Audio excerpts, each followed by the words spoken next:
All right, welcome back, guys, to Okay, another we're episode of live. IBENDEOBE.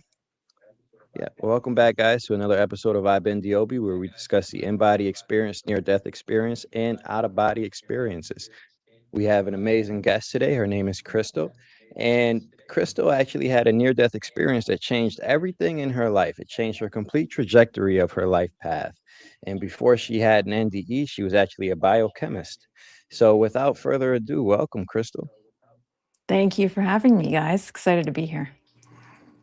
Yeah, it's Welcome, good to welcome. have you here. It's good to have you here. You are our first NDE story, actually, and we're excited to have you for sure. So, without further ado, Crystal, can you give us a little bit of introduction to yourself? Like, where were you in your life Mm. before this near-death experience occurred to you, to give us a little context? Yeah, I think looking back on it, I was certainly at a crossroads in my life. Prior to my near death experience, I was already on the awakening journey. I started meditating when I was 12 because I did martial arts for a really long time. I was a big martial arts nerd, traveled the world for it, and meditation was a part of that practice. I call it warrior yoga. And as I got older, I was starting to have some mystical experiences. I had a Kundalini awakening in 2015. But in 2020, which you can guess what was going on then, we had the pandemic coming in, and I was doing a meditation teacher training intensive that January. And in that training, I was starting to have premonitions that something was coming. And I didn't quite know what it was, but I could see a big wave of pain and suffering, and I was even starting to see what I then realized was a past life that was tied to, or it's really a simultaneous life that was tied to what I was about to go through. And so it sounds pretty out there, but I was starting to enter this really weird liminal space even before the event happened. As I got sicker and sicker, and this was before we really had testing, this was before doctors knew what was going on. I ended up in quarantine, had to say goodbye to my husband, didn't know whether I was going to see him again. And I had enough medical training around me and the people that I worked with in research that I knew what to look for when it was starting to become a problem. So I started having a lot of heat in my lungs, and then coldness, and then stiffness. So these are the cytokine storms that people die from when they get these COVID viruses. And so once that happened, I knew I was in trouble. And that kicked off a really intense, heavy period. But the other thing I'll mention before I get into the nuts and bolts of that experience is that I felt death in my space as an Mm, energy, as in a mm, presence, is probably the better way to put it. And it sounds weird, but it felt familiar, and it felt like an old friend showing up at your door that you didn't expect. And it wasn't scary, but I knew it was there. And I knew that there was a timeline where that this was my exit point. I could feel that. This was a deeply pivotal point in this lifetime. And I had to get really clear on why I wanted to stay. And mm. I did over that year of So recovery, you, learning to walk again and whatnot. so you kind of knew you were gonna die, like you felt dying that you were Yeah. gonna die. Yeah.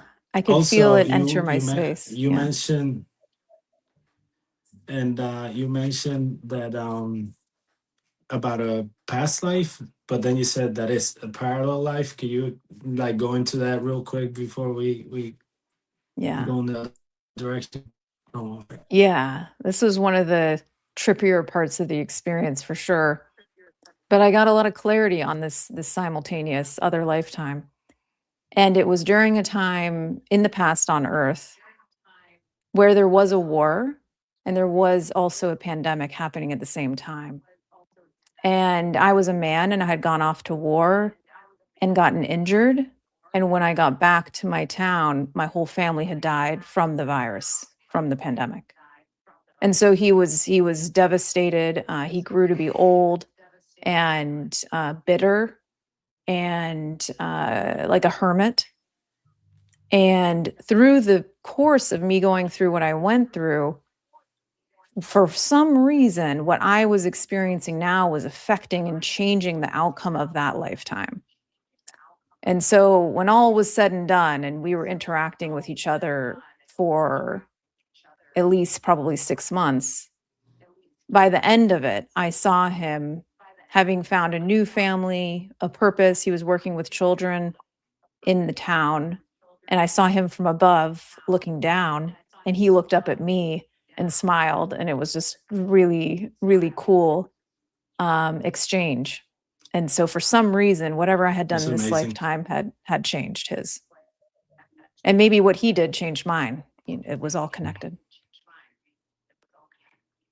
That's Oh, wow. amazing. So in that experience told you that, you know, lives are kind of intertwined.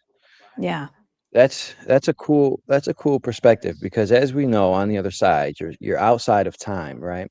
And so theoretically everything is happening at once. But from my perspective, like when I've visited my past lives, it's as if like I know they are in the past.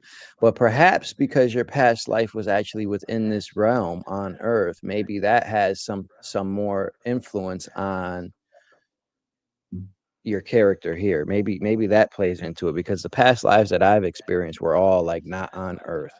So maybe that has something Yeah. to do with it. I'm not too sure, but yeah, that's pretty cool. That's an amazing revelation that you had there for sure. Yeah. It gave me a new Yeah. And appreciation for, what healing really means.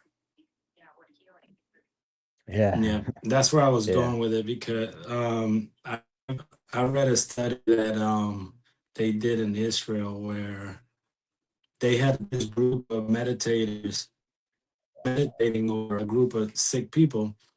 And bottom line is that the people that were meditating for was in the past. And the group that they healed was the people that were the past is the same people that got prayed for or whatever they did. This group of meditators, they healed these people in the past. So I guess our present can change our past somehow. Absolutely. I think so. I have another part of the NDE story that really gets into that time component of healing that I experienced Oh, after. nice. Yeah. Nice. So, Awesome. I mean, why don't we Let's get hear into it. the near-death experience? Do you want to tell it, walk us through that. Yeah. So as I got sicker, of course I came up against all of my personal fears. I worked in science, I worked in research, I had access to all the best medical knowledge at my fingertips. I was used to using my analytical mind to solve problems, and none of that was going to help me in this instance. And I just got sicker and I'm sicker s- and sicker. I'm so happy. I'm so happy you said that because before I got into, the out of body state and seeing the other side, I was a very analytical thinker as well. And then as I started having more and more experiences, I'm like, the knowledge that I have here is nothing compared to the knowledge there. Like I need to let all of this Exactly. go. Being a smart human does not equate to being a smart soul at all. Yeah. It gives you Yeah. a new definition of what intelligence is. That Yeah. we think intelligence is algorithmic, and it's not. It's a field-based experience. When there's components of it, right, that are useful in this realm. But I totally agree with you. It doesn't hold up when you expand further. No. But yeah, as I got sicker and sicker, I was having the cytokine storms. My cardiovascular system was failing me. My neurological system was failing. The doctors didn't know what to do, so they were asking me, like, "What do you want to do? We don't know whether this will help or hurt." We just didn't know, and that's not their fault. We just didn't know at the time. And through the course of it, there was a moment where it's very hard to put words to, but I'll do my best here. Everything happened all at once, and it was a simultaneous unraveling and then a recomposition all at the same time. And so I had this experience of letting go of the analytical mind fully letting it go, and deeply experiencing what we call surrender. But this wasn't a giving up, it was a giving over to. And when Expansion that and it was expansion, really. it was Yeah. expansion, and it almost came from beyond my conscious, it did come from beyond my conscious mind, because I wouldn't have chosen that. So it felt like a momentum coming from somewhere else. And I got swept up in this surrender. And because there wasn't any more resistance, when you're in the surrendered state, your mind can't get in the way. And so I felt a call for help come through, like from my higher self. And as soon as I felt that outgoing, like reaching out, there was an immediate response. And this all happened all at one time.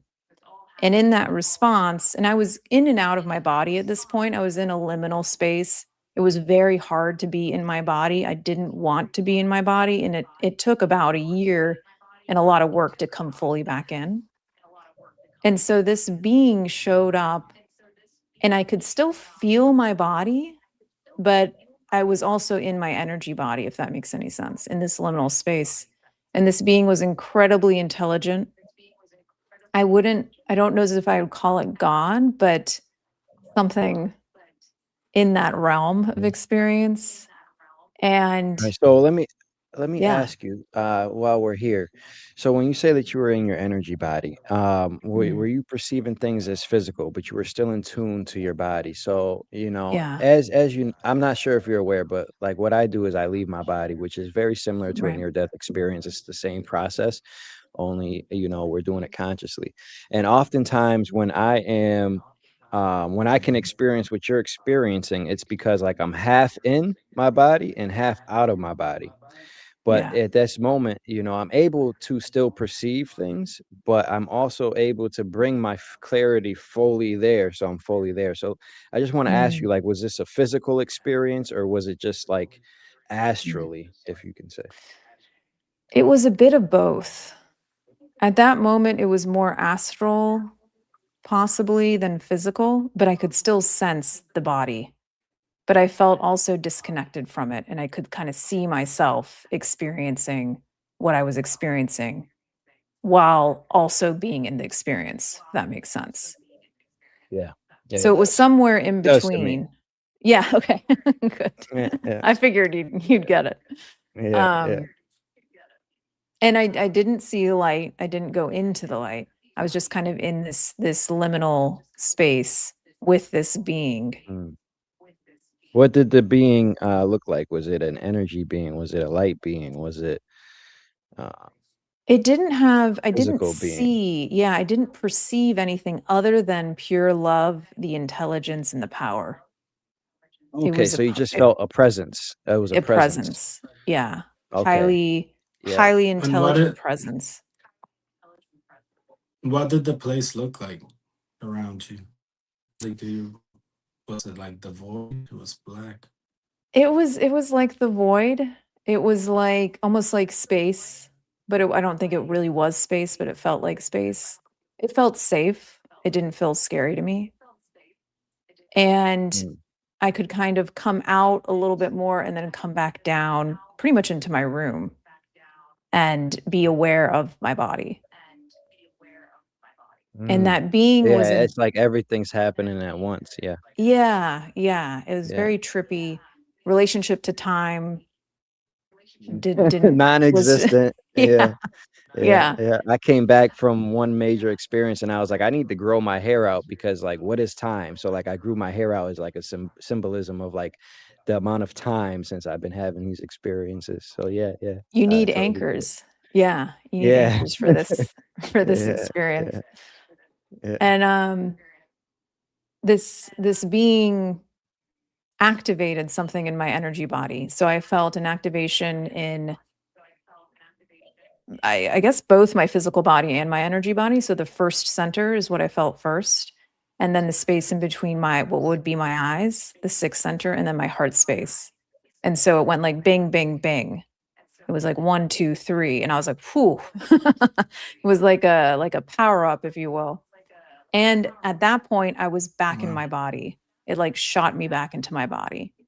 And I was just kind of sitting there, like in a little bit in shock and confusion, and also feeling deeply held and loved and fully seen for who it is that I am on all levels, which is a unique experience for us as far as our Mhm. us being in our human our incarnation. And that being seen is something that's never left me, and I see myself differently now because of it. But That's the that unconditional love that we speak about. You see, exactly. it's just this feeling of overwhelming feeling of just acceptance as you are and like everything's okay. Like that's Yeah. like one of the first feelings that you get and on the other side is like, okay, everything's okay. I'm accepted as I am. And it just Yeah. it boosts you. And then when you come back from that experience in here, you try to embody that and yeah, it's a real feeling. Yeah, for sure. Let Yeah. me let me ask let me let me ask you, when you were in this space, Mm. did things come back to you? I feel like maybe where you were was probably in the void, and that's probably why you just felt a presence. Because whenever we cross over, either out of our body or a near-death experience, I have found that there is always somebody there. It's just whether you Yeah. want to see them or if you're vibrating at the frequency out of fear to be able to physically see them. So Mhm. somebody is always there guiding you and helping you. It's just like Mhm. whether you want to open up to see them. So but in the void space where I believe, you based off of your description where you could have been, did any information come to you? Like, did you ever feel like you were all knowing, like you just understand every question that you have, like had an answer? Mm. Hmm. I understood more deeply who it was that I was through the perception of that other being, if that makes sense. So I could perceive more of my wholeness, which is now my mission or purpose in this lifetime, is to see how much of that I can bring into this dimension of what I experienced in that dimension. I also had an That's amazing. awareness. Yeah. Go ahead. Oh, and I was saying I also more clearly saw the exit point. And it took me a while to integrate this, but I was trying to understand where the fear was coming from because there was something that Mm, kept me here. And I was very confused about this for a while, but I got clarity over time that it wasn't fear of death. I don't have that fear anymore because of what I've experienced. It was a fear of not living my purpose in this lifetime. That's what brought me mhm, back. And those are mhm. two very different energies. Um, and so I understood, started to understand that because there was a choice to be had in that moment. I could feel the choice. Do you want to stay? And I decided to. My highest self decided to stay. That's so amazing, and I'm so glad you have that because a lot of people never even reach that far, right? So when people have these experiences, there's levels, right? Yeah. And sometimes based on their perception of reality, they may not even be able to come to that revelation that you just did, that you have the choice and that it was your desire, your soul's desire to do what you set out to do here that brought you back. Right. I tried to explain this to people, but it's so amazing that you've actually found that. And the what I have come to find is that it's because when you're and people always are like, why don't you stay on the other side and things like that. And Mm, what I have came to find is that it's because of this. It's because when you're in this human mind, right? In this human body, and you're so little, every everything seems so big, right? But once you're so big and you're outside of this body and your eternal aspect of yourself and your soul, everything seems so little. Now, why is this important? This is because all of the issues and trouble and pain, everything that you go through here in this physical life, it seems so minuscule compared to why you came here, right? Because once mm, you return back to the eternal aspect of yourself, all of those things are gone and it's complete bliss and peace and all of your yeah. trauma. It's like, whew, that was a good video game, but like now I'm out of it, you know? Yeah. Yeah. You put Yeah, that so yeah. so beautifully because that's what the other thing that you do experience in that state is like what you're pointing to is a complete dissolution of all the hangups in this, the pain that I was in, gone. The worry, Mm-hmm. the fear was just it could not travel with you into that state. The frequency is not compatible with fear. It's not Mm-hmm. compatible with unworthiness or shame. Like it just can't exist in that space. And so when you realize that and you come back to your point, there's something magical about being in this incarnation and seeing how much of that you can bring in, and how, a lot of people, I also have guides now, and that's a whole nother story with interdimensional contact. But that's what they really want us as a species to start to Mm-hmm. realize, is that we have that Yeah. capacity. Yeah. And so everything is relative to the frequency of the observer, right? And everything is based off of frequency. And what do we know about? All right, so how do we label frequency as humans? Through our thoughts, feelings, and emotions determines our frequency, right? And fear is a low frequency. So as you Mhm. begin to leave your body and access the other side, what you're doing is accessing more of the light spectrum, essentially, because Mhm. everything is confined in the same space. So and as your frequency rises, you have to drop those low frequency feelings, which is fear, unacceptance, unworthiness. Those are all low vibrational feelings and emotions. So when you're in these states, literally, once you're in these states, those feelings can't even exist Yeah. in these states. They Yeah. just can't. Yeah, that's very beautiful. Yeah, I'm happy you came to that Yeah, realization as well, for sure. and what what you're talking about, um, that acceptance, how we don't get it here, and I think Mhm. that's my mission here is to, and I'm glad that you came to that because we don't get that. No, I got this book, is done already. I received it, and something that they told me through it is that no one has ever stopped to look at your full story and marvel at it. Like, we don't Mhm. have that on earth. Our parents don't do it, and so I want us to do that. That's why this podcast exists, so that we are aware that as a race, we need to do that for each other. It's our next step Yeah. as a race, to sit there for a second and just give someone your undivided attention and let them know, hey, you're valuable to me. I experienced that on the other side too. My uncle grabbed me and he gave me this hug in a heavenly realm, and it was like, I when I came back to my body, I was water. I wasn't even human yet because of how hard I felt that love. And I'm like, damn, like I give so little out, and I'm one of the most loving people you'll know, but I still give so little out. So Yeah. that's why this podcast exists, so that we can, you know, come into that framework of, hey, we matter, and we should matter more Yeah. to each other. Oh, yeah. So I love Yeah. how you felt that. That's awesome.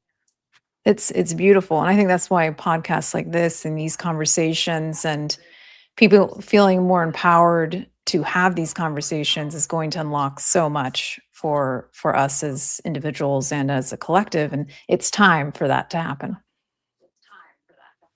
Yeah, for Absolutely. sure. It And is time. it's because conversations like these get us out of the mind frame of the human life, because we're talking about things beyond the human life. And when we come back from these experiences and we're talking about, hey, you are accepted, you are Mhm. loved, everything is always okay, you are everything. Like, what does this sound like? It sounds like I'm preaching the teachings of, like, Jesus, right? Or Mhm. something like Mhm. that. And it's because, like, those core principles in that aspect, I'm not religious or anything, but those core principles in that aspect are true. And this can be experienced. And Yeah. you can either experience this at will through the out of body state, or a near death experience like you. And then once you talk at this frequency, the frequency of truth, the frequency of the other side, which is the whole purpose of this incarnation, is to come here in forgetfulness and slowly start to remember who we are.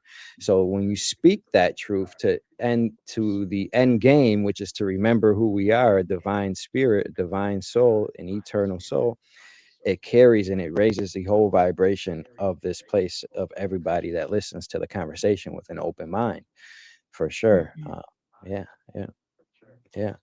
Yeah, it's so So important. yeah, So you yeah. said, so you started getting contacted. So Mm. when, how did the NDE end it? Like before we get there, so how, how did you came back to your body, or yeah, it's Ooh, yeah, that was a hard process. It was really difficult.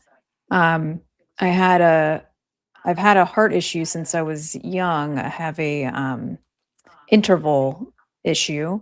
It's not supposed to be fatal, but it still, makes it a little bit harder on my heart than the average person. And I had a lot of chest pain, a lot of pain in the body, and passing out a lot and not able to walk.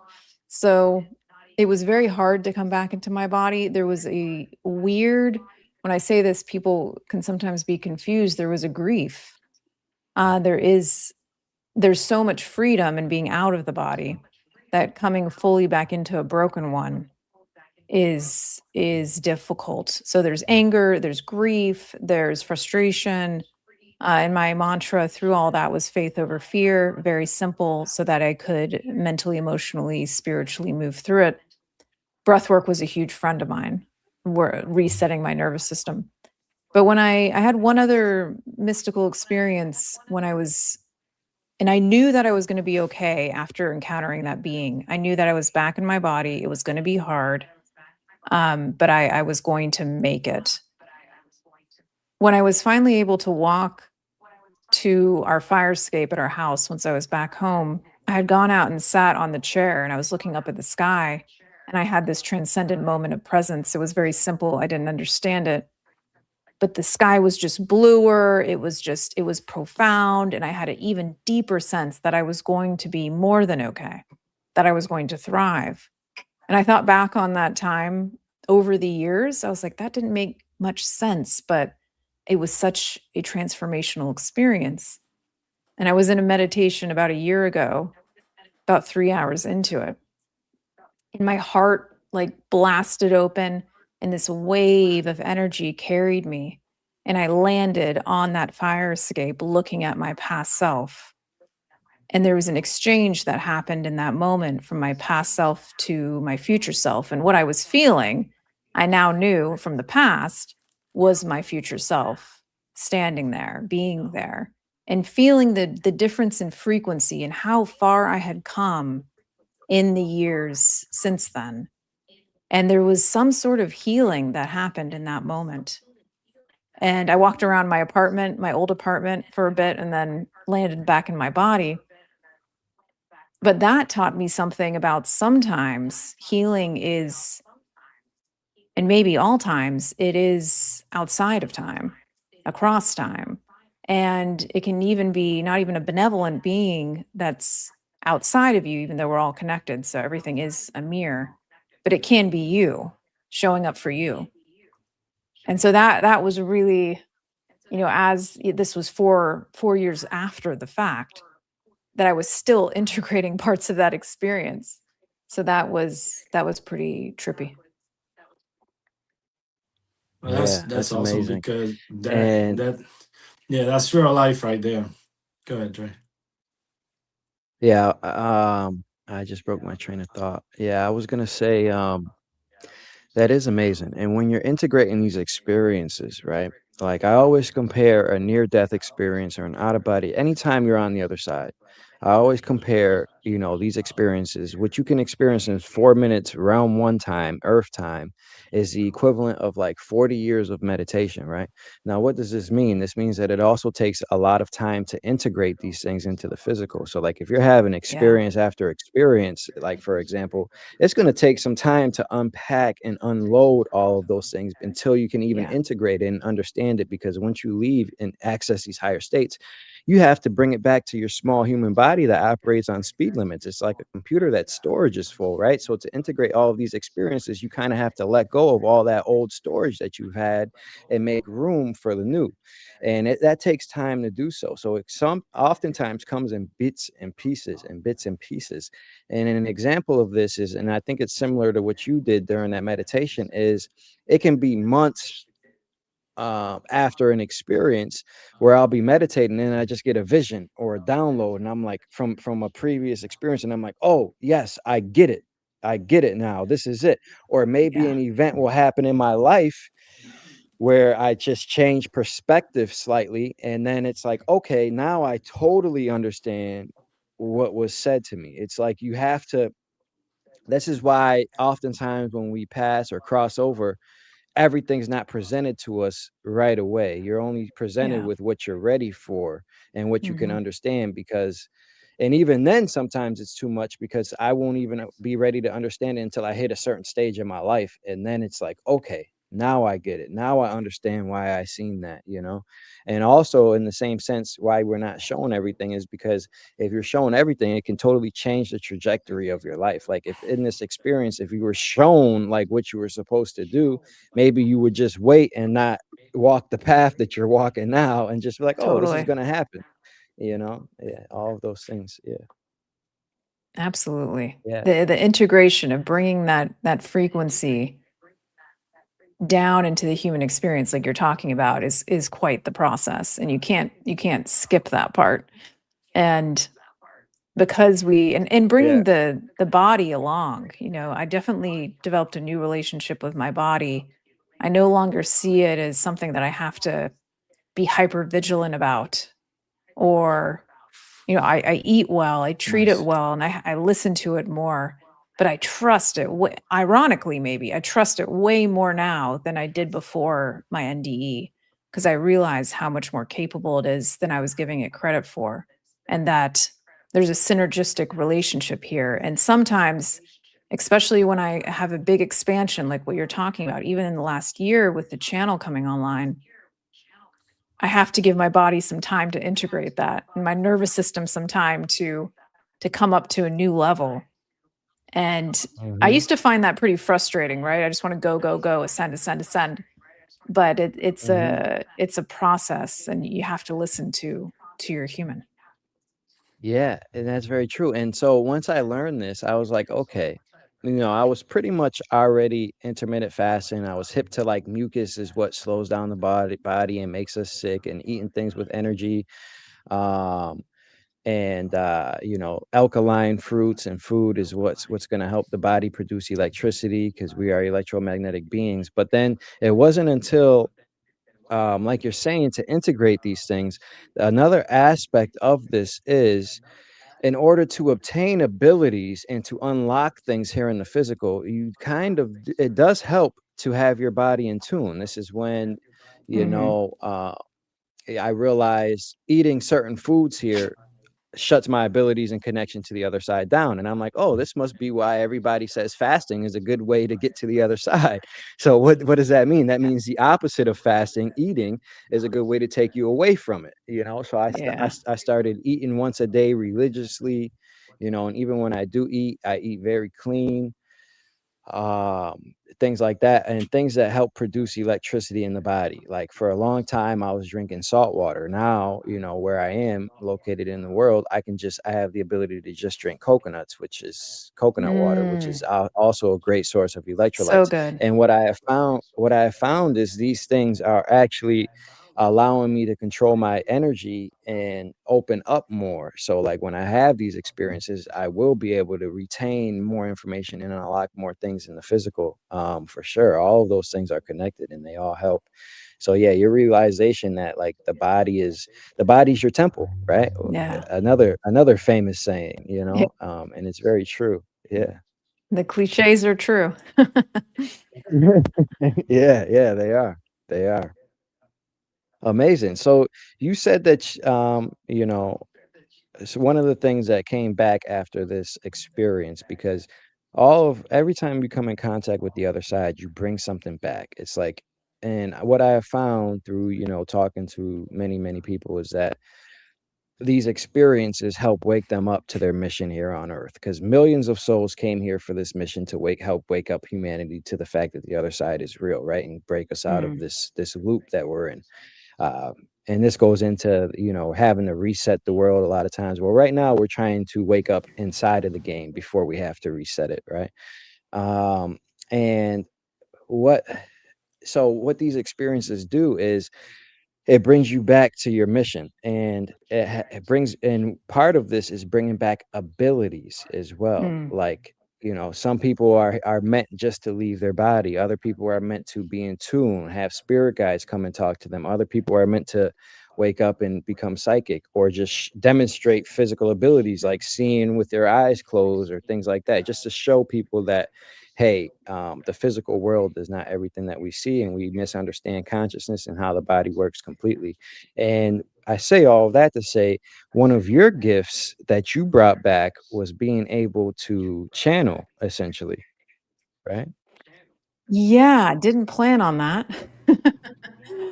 And it's I Yeah. maybe resisted it for a while until they really, hit me over the head with it, for lack of a better term. Mm, But yeah, it's been a process. I've had these contact experiences since about 2011 when it first started to come into my experience, and they've been very um, careful to not scare me, because it can be a lot to come into that kind of mhm. energy.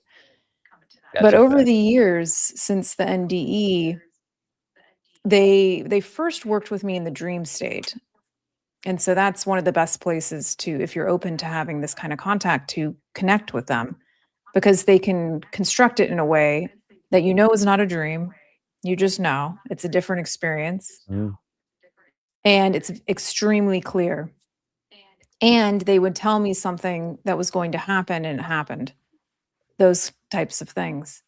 And so over time, and it's accelerated in the last year, they've showed me the mechanics of what it means to channel. And that started in meditation. I went through some sort of initiation process, which was really trippy. It was in a cave, blue beings. Um, there was somebody else there who left, who I think had been in the role that I'm now stepping into. And it's a whole mechanism of consciousness. And they showed me how to activate it. They said this is free will. The only reason that this can happen is because of the work on consciousness that you've done. But once it's open, it's open. mhm. It's whenever Okay, I so go. let's Yeah. let's touch on that. So they Yeah. said it's because of the work that you've done unconscious. And Yeah. this is work that every human here, I don't even care how awoke you are, you're still unconscious at some point here in the physical. Mm. You're not fully you, right?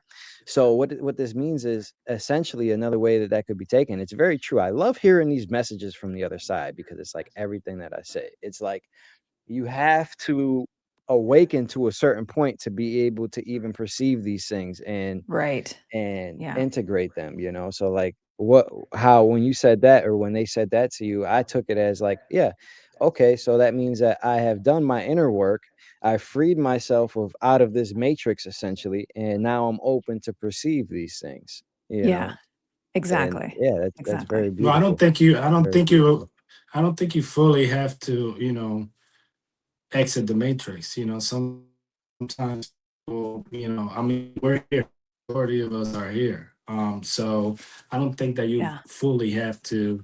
I'll just by want to give hope to those out by there who matrix still by in the middle matrix of I doing. meant Yeah. Yeah, by matrix, I meant the mindset that the matrix creates. Like I did a video on Mm. the matrix, right? And by I that, I mean the understand. thought constructs that are created here. Yeah, that's what I mean. Mm. And in a sense, you kind of do, because if you're still operating on survival mode and like based on these human tendencies and things like that, sometimes things can open up to you, but it's going to be a big shock to you. So like you kind of do have Yeah. to open up your perception But to be able yeah. to perceive these things. Yeah. What I've come to understand is that I like to think of it as a funnel.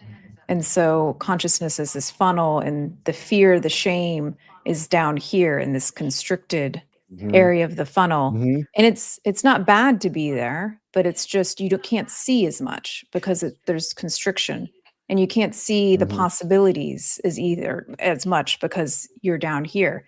But even getting up here a bit more, that aperture has expanded. And so you start to be able to perceive more, and you start to be able to move consciously up and down as you need to. And I think I'm that's what they're referring to, is that I'm capacity to cheesing right now. Oh, yeah. sorry. Go ahead. No, go ahead. I was because as you said that, I'm cheesing right now because I was literally working on a video talking about the funnel. I was using the funnel as a metaphor Yeah. to explain it because as you shift to the higher realms, it's like your soul's awareness expands and they start to overlap. This is why, a lot of people say, "Oh, we become everything." Well, it's not really that. It's just you become aware of everything. And Exactly. as you go Yeah. up in these higher realms and higher frequencies, your awareness is able to expand. I was using the exact same thing that you just It's said for it's sure. coming Yeah, it's down very into this beautiful. dimension, Yeah, yeah, yeah, the yeah. knowledge. I love it. So who are they?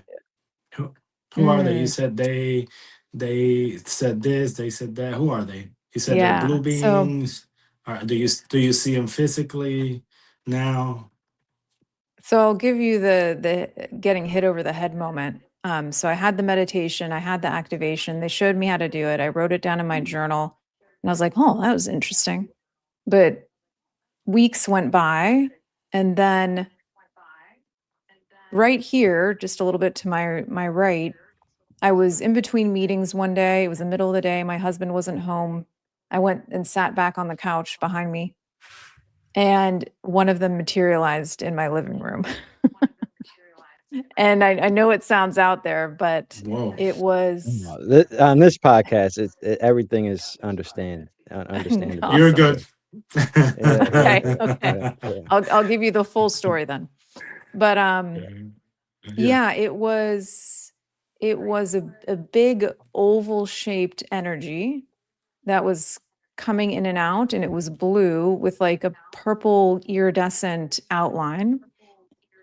And I didn't have much time to perceive it because it was so much energy that it threw me into a meditative state. It was so intense.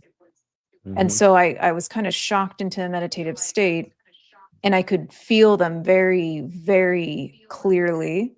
And we had a conversation, and they showed me again, this is how you activate the channel. Do you understand? And I said, I think I got it now. And we had some conversations around free will, about what this channel is meant to be for. And I asked them some questions about quantum physics because I was just curious what they'd say. And then I also was curious, and I opened my eyes, and it was still there, but it was a very bright white sphere at that point, which was really interesting. And my cat was also perceiving it. He was locked in mhm, on this. So I knew I wasn't a projection of my mind alone. He was also perceiving it, and he was winking at it, what cats do when they feel really safe. And I thought that was mhm. really interesting, and it helped me feel even more safe. I was like, this is not a threatening presence. This is a deeply loving presence. And as far as who they are very reluctant to give themselves a name because they understand our human desire to put them in a certain box. But our understanding of the intelligence out there in the universe is very limited right now.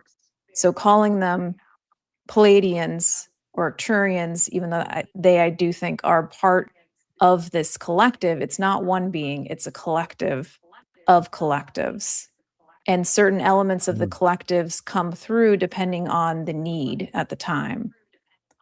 All And right, so yeah, hold on, because you jam packed a lot. So let me I break did. this down for people. So when you say they came in and it was just this light and energy, right? So everything is relative to the frequency of the observer. When you're in your human body, it's Mhm. so hard to get to the frequency to access that side of the light spectrum. So if you do see something in this human body, oftentimes they are perceived as like spirits or energy or light. Yeah, But if you're able to raise your frequency, like particularly out of body or something, you would actually be able to perceive them as physical. But it's just because yeah. you're outside of that frequency that you're not.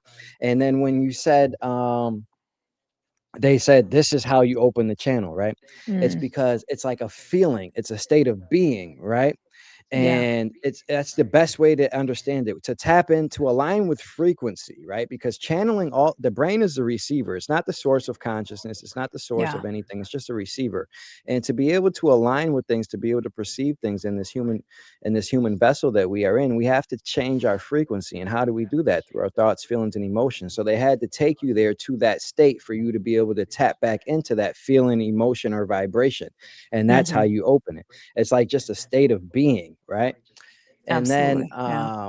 Yeah. yeah, and then the last thing you said, what was it? There was another point that you just said before I stopped you. Um, Mm.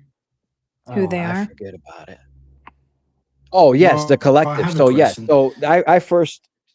so I first heard of this in the Law of One, this idea, because the Law of One, I'm not sure if you're familiar with the Law of One, the raw A material, where bit. this group Yeah. of kids in the 70s or 80s, they actually had a meditation session. They were able to channel a sixth density being, he called them. And it was a social memory thought complex of a collective being. So those things do exist. Hmm. And what I have found is that they actually come from outside of this universe on higher planes of existence. So like as you Hmm. go, you kind of like merge back and you can come back as a whole source of energy, right? So in Yeah. this universe there's physical realms and then there's dimensions inside of these realms, right?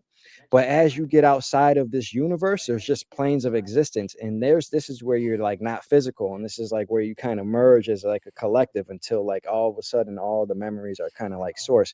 So like that's like who you're Yeah. contacting, and like that's Yeah. huge. So like It's pretty cool. And you're totally yeah, yeah. you're spot on there. They made it clear they're no longer physical. They're completely interdimensional. And so that Mhm. makes perfect sense to me how you just explained that, is that there's levels of interdimensionality, but there is at some level it's just almost pure consciousness. It's very close Yeah, to this pure consciousness yeah. experience. Yeah.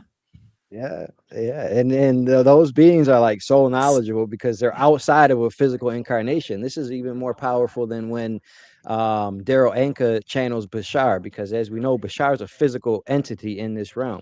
But if Yeah. you're channeling just a social memory complex, like this is why the raw material hits so hard, because once you're outside of all physical incarnations and you're just consciousness itself, it's the information is going to be so much more clear, so much more just beautiful information, you know, Beautiful. Yeah. undistorted from the physical limitations of a physical incarnation. Yeah, yeah, Yeah. Yeah. Yeah, yeah. So I'm still learning, I'm still learning how to work with it. And it can be intense on the nervous system when I have channeled for people. And so I'm learning how to expand and then come back down and bring my body along, like we've talked about. Because otherwise what will it's help with that is mm, because when I have a big out of body experience too, I come out and like we call like this frying effect, because the body has a yeah, central nervous system and we're electromagnetic beings, and as you come back you're bringing so much energy, so much electricity back, it like kind of fries you out. But what helps with this is drinking salt water or I just coconut started water, doing because that. Yeah. yeah. So as you Yeah. do that, or taking a bath, a magnesium salt bath, Yeah. you know, after, that will help soothe yourself. But yeah, for sure, that helps soothe the nervous system and allow you to introduce these things a lot better. But yeah, good, Yeah. good. They told me to eat less as well, which I thought was Eat really less, yeah, eat like, less, geez, yeah, yeah. that's to the point. Yeah. That's so spot on. Yeah, that's so spot on. Um, do you mind sharing the process they gave you, or is it personal? Yeah, well, let me see. Yeah, I can share it. It's so when they first showed me the process, they had me hold out my right hand. Interestingly, everything's come through my right hand. And they placed, it almost looked like a device, like a metallic device that was like this kind of clasped thing, and then it opens up and there's this blue light in the center of this device. And when they placed that in my hand, it activated the channel. And so when I channel now, and they've told me I won't always have to do this, I put my hand out, and this is how I open it. And that's how I know that it's kind of my way of bringing the body along into the channel experience. And they've also shared with me that they were working with the ancient Egyptians. They were the blue beings in relationship with them, and they provided them a device that was similar in the physical experience that represented their frequency. And so the temples would work with this device to find a way to raise their frequency so they could be in deeper relationship with these. They called them the interdimensional light, was the name they used for this collective. And I don't know whether I got the feeling that's what we call the Ark of the Covenant was actually this device, which, if you didn't understand it, could be quite intense. So, yeah, that's amazing. So I don't know anything about the Ark of the Covenant, but what I do know is that these higher dimensional beings that people often channel, like Ra, right? Where else have we heard the name Ra? In ancient Egyptian, right? Yeah. So, and they were I met worshiping Ra. this person. I met Ra You in did? the King's Chamber. Yeah.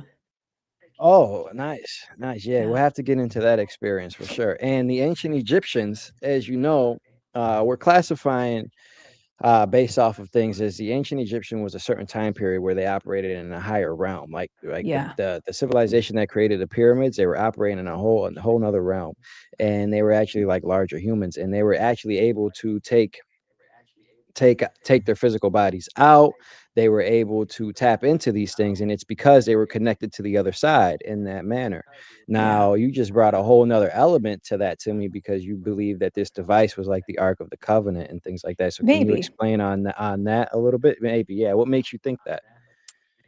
It was as they showed me them working with the temples, that's just what came through. And I've never really had a deep interest in the Ark of the Covenant, but that was the information that they gave me. And so, of course, I don't know how to verify that, but it makes some sense to me that Hmm. there could be this device that was really used as a bridge between dimensions, and as a way for those who were already highly trained in consciousness to take this to the next level in the physical realm. And so it makes some sense to me once I got that message. But I think even more than that, they were making the point that everything's happening right now. So the work they're doing with the Egyptians is also happening now. I know that sounds trippy, but we're all Hmm. contemporaries. Everything is always happening now. And so, but these experiences across time are starting to be connected for a reason. And that's because we're Yeah. entering an age where we can step into the power that the ancient Egyptians had stepped into and are all stepping Hmm. into, because it's all now, which is Hmm. very trippy. Yeah, and another way to put this into terms for human minds to think of, because we all think in linear time here, is things that happen in this realm, the earthly realm that we are in now, directly influences the other side. So when something Right. happens here, it also affects these other realms. And now these other realms are in other time periods, other things, and all. So if it's affecting here now, what does that mean? That means that it's all happening right now. Exactly. That's And yeah. And they said that that's also why they're here now, is because we're on a timeline where many things are converging at once. They made it clear that mhm, that there's many other species that go through something similar, that we're not the first ones, but that we are at a point to where we're realizing our interdimensionality while all these other things are happening, which is somewhat unique. And so other beings had helped them at certain points in their evolution, and that's why they're here to help us. And they don't view it as like, how humans think about what motivations are. A lot of people ask me, like, well, why would they care to help us? And when you're operating at that high of a frequency, you see that everything's connected and that our upliftment is their upliftment. And so it's almost like an obvious thing to them on why they would be helping us. Mm-hmm. And so they have a deep amount of respect and love for us because that's just who it is that they are. Yeah. Yeah, that's so beautiful. And that's exact. I love speaking to people that have these experiences because they all come to the same realizations that I Yeah. have. And it's just so amazing. And when you said that, like, the point of this is to get to like the level that the ancient Egyptians are, it's because of this, right? Everything happens in like, I forget the name of it, but like octaves, right? Octaves, right? Yeah. So there's 12 layers. This is the expanded version. Have you heard of the saying of seven heavens and things like that? Well, the Vaguely. expanded Yeah. version, well, that's like in the Kabbalah, the Quran, I believe they speak about the seven heavens. Well, there is seven heavens, but the expanded version of that is 12, and that so, and in the 12, what does this mean? That means that three of them are lumped together. One, two, three are lumped together, and then three and four overlap, and then four, five, six are lapped together. Six and seven are overlapped. You see, now the Mm. ancient Egyptians are in the three, so what? And we are in the one. So what does this mean? This means that the three is the highest level that one can get to in order to overlap to the higher planes. You see, to the higher Mm. realms. So that is essentially what we're trying to ascend to as humans, is because from there we have access to everything again, you see. Yeah. So yeah, Yeah. that's spot on as well. Yeah. Yeah. And they want us to, they're not here for us to give our power over to them. They made that very clear. Mm-mm. They are here for us to realize our power. That's what they're interested in. So they're very careful as far as how they interact, and sometimes they give me guidance in certain areas and sometimes they don't. And I can understand why. Yeah, yeah, you can understand why, but it's also kind of like, why won't you just tell me, Oh yeah. Yeah. uh, but yeah, and that's exactly true, Crystal. That's exactly spot on. That we're not supposed to give our power away. We're not supposed to worship Yeah. these things. We're supposed to Right. realize that we can do the same thing and that we are the same thing. That's what they're here to do, is help us remember, help us wake up. Now, the powers that be and things like that, they don't like this awakening, because when that happens, everything here that they're trying to control and place on us falls apart. But that's why they turn it into a religion and like a worshiping thing. Like, oh, yeah, these things did happen. These higher beings do exist, but they're gods, right? And they're Yeah. separate from you, And you can only but reach that's them not that. Yeah. through an intermediary. And I think what's going to Yeah. happen now for us is, don't take my word for it. Find your own relationship with these dimensions and your own power and your own ability to move into these realms like you're talking about. That's what this is about. It's not about worshiping or Hmm. deifying. It's about you, each person listening, finding their power. Yeah, exactly. And let me tell you this. So you've had this near death experience. Are you aware that you're able to induce these experiences consciously, like have an out of body experience? I've had out of body experiences since then, but I haven't spent a ton of time in that realm. Okay. Because, all right. So I say that to say, because the number one way that I have found to make people realize their divinity and things like that is to wake up, leave their body, step fully into their physical soul, and interact with these beings personally. Because there, it's like, all right, I'm seeing it, I'm feeling it, I'm hearing it. Because oftentimes people will question themselves and doubt themselves, because your human mind is going to play tricks on you. So if you were just channeling something, you're like, 100%. what the hell is this? Like, what is this? Or if you're just a psychic, you may even doubt those abilities or something like that. But when you're actually out and you're Yeah. physically seeing and physically interacting with these things, like, that is a clear direction. Yeah. And in your particular case, I don't necessarily even know if having the out of body experience is necessary for you, because you've had a near death, these things are real, and now you have an open channel. So like, that's unlimited information just right there in itself, Yeah, I for am sure. personally curious about getting better at that, though, of entering the astral realm a little bit more regularly. But I will say the doubt that you mentioned is huge, because at first when I was channeling, I was like, am I going to be able to do this? Were they for real that this, every time I open it, they're there? And over time that has been confirmed. And with others that receive it, it's almost a altered state experience being in the presence of that channeled state alone. But the practice of meditation is what's really been my vehicle for continuing to move through that funnel at will and to stay connected to that realm. And I do that for about an hour in the morning every day.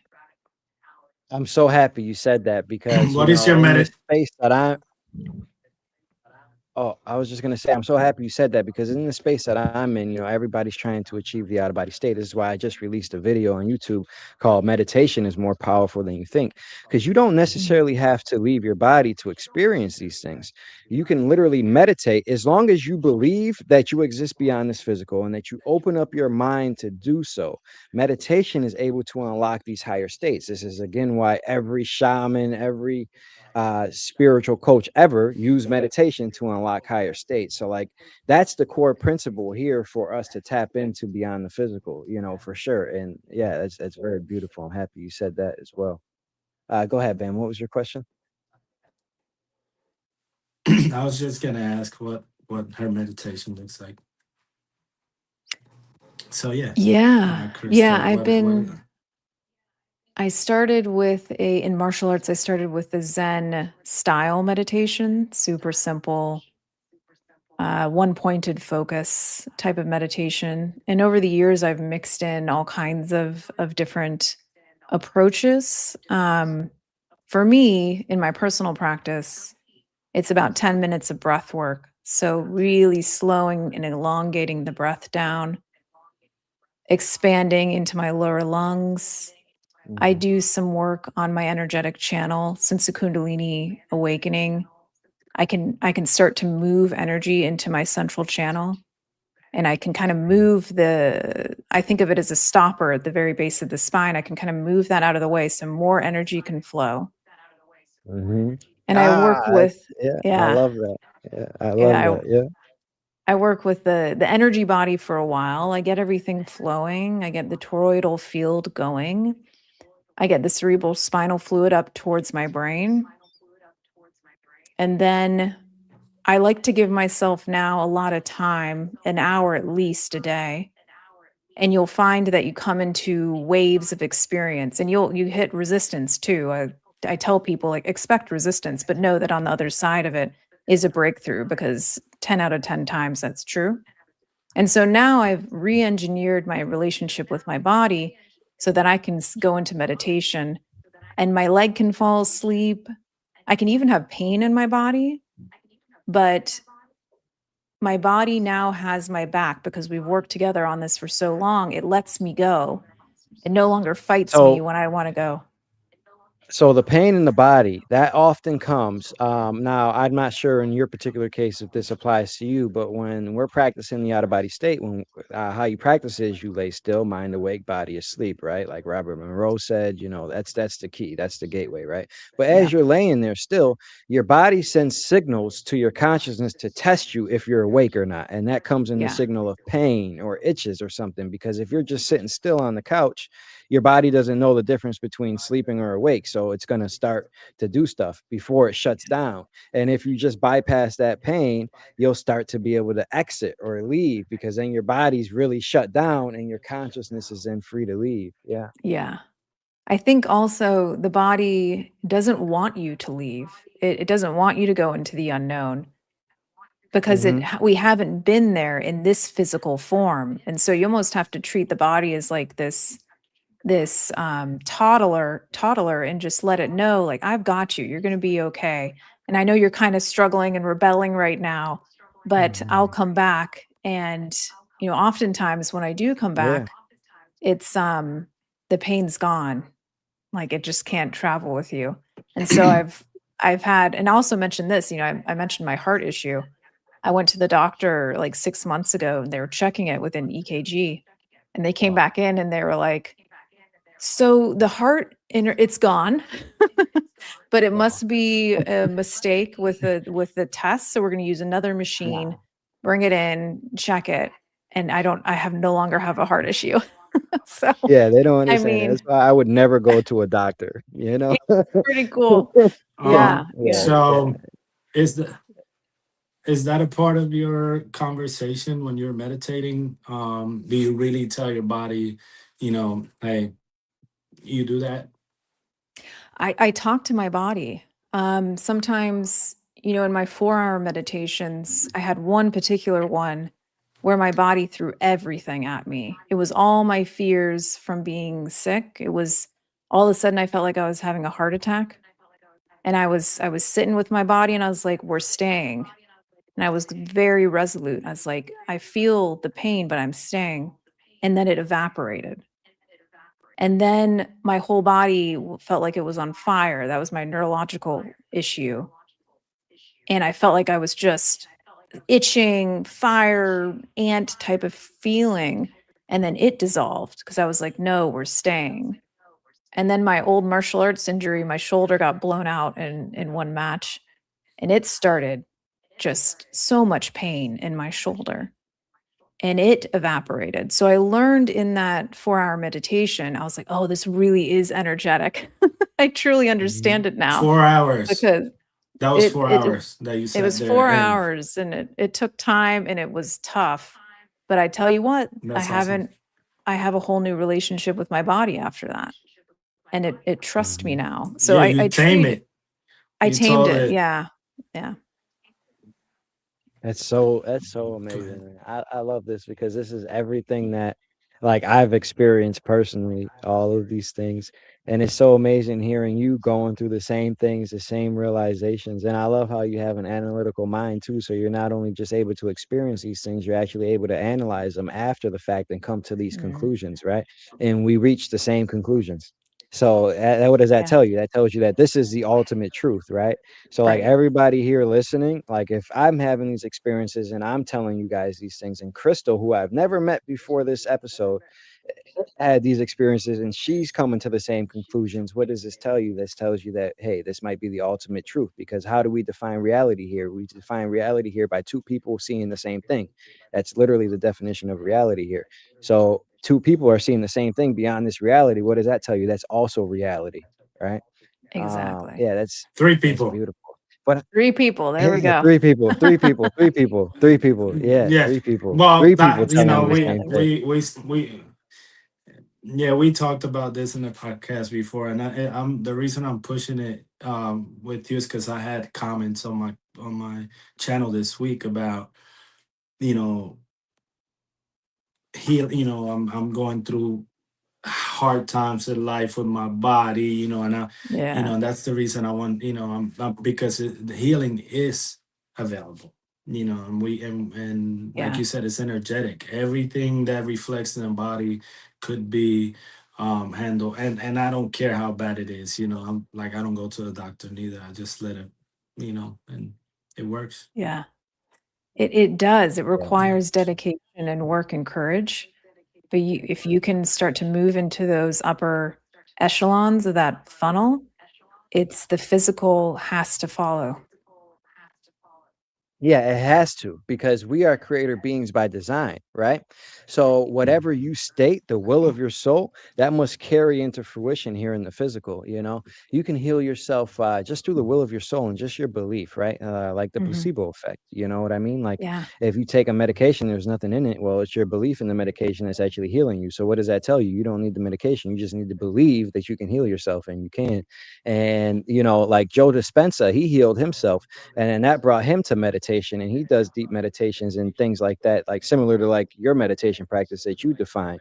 Once you Yeah. become aware of the space around you and become aware of your abilities and the power of your consciousness, you're able to influence things. And once you become aware that, hey, I do have chakras, let me align them. Hey, there is spinal fluid that conduces my electricity that surfs up the back like a serpent. Well, let me control that. Once you Mm. become aware of these things, you're able to do that. And I love how you said when you remove that block, because that told me, okay, so she's aware that there is energy flowing through her, and she was able to remove that block. That's so Yeah. amazing. And then once you take a step further and you realize, okay, so what is this universe? What is it really? Well, it's all based off frequency, energy, and vibration. Okay, but how is it made? And then you realize that there's a black core that generates the energy of this whole place. And then you can do meditations connecting to the black core. Once you realize that there's a soul above you, you can do meditations to bring your soul in. more. You know, you can just do so much with meditation, because meditation is taking you away from this physical world. You know, it's so beautiful. But so I do have to ask, because I think we got taken away a little bit from your experience. So you said that you met Ra in the King's Chamber. What was that experience Yeah. like? Yeah, I haven't talked about this too much. So Egypt in and of itself is just such an activation. Each temple is a unique energy.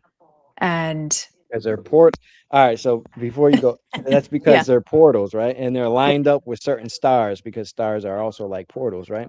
And as you line up, when you said that there's certain energies, they are. It's because they're lined up to certain different aspects. So as you step into them, it's kind of like a portal. It's like an activation site. You know, Oh yeah. that's spot on as well. So I just wanted to say that. Yeah. So yeah, go ahead. It was incredible. I had many different activations. But the King's Chamber, you know, because of the scientist in me, I was going into it trying to temper my expectations. You know, if for anybody that hasn't been there, it's very unique from the temples in my experience. It has its own energy. The construction of it is fascinating. It feels a lot more industrial almost when you go into it. It feels like a technology. And Hmm. when I was standing in Organic the technology, like a form of yeah, organic technology. Yeah. Like, yeah, yeah, and that's very true as well. I've seen that as well. It's like the material is like smart. You know, yes, this goes into like responsive. the emerald tablets. Yeah, this goes into like the emerald tablets and things like that, where if you just touch them, you receive the information and things like that. Yeah. Yeah. Yeah, I can feel it now. And I stood in the center, the very center of the room. And the best way to explain it is it felt like from across all of time, all of the knowledge and the wisdom from all of my lifetimes was condensed into that moment in this space and this time. It was like all of those timelines coming in and coming down into my experience. Mm, And I think something along those lines is what that space is for. It's to be able to access more and to bring it all into this dimension. It's the feeling that I got.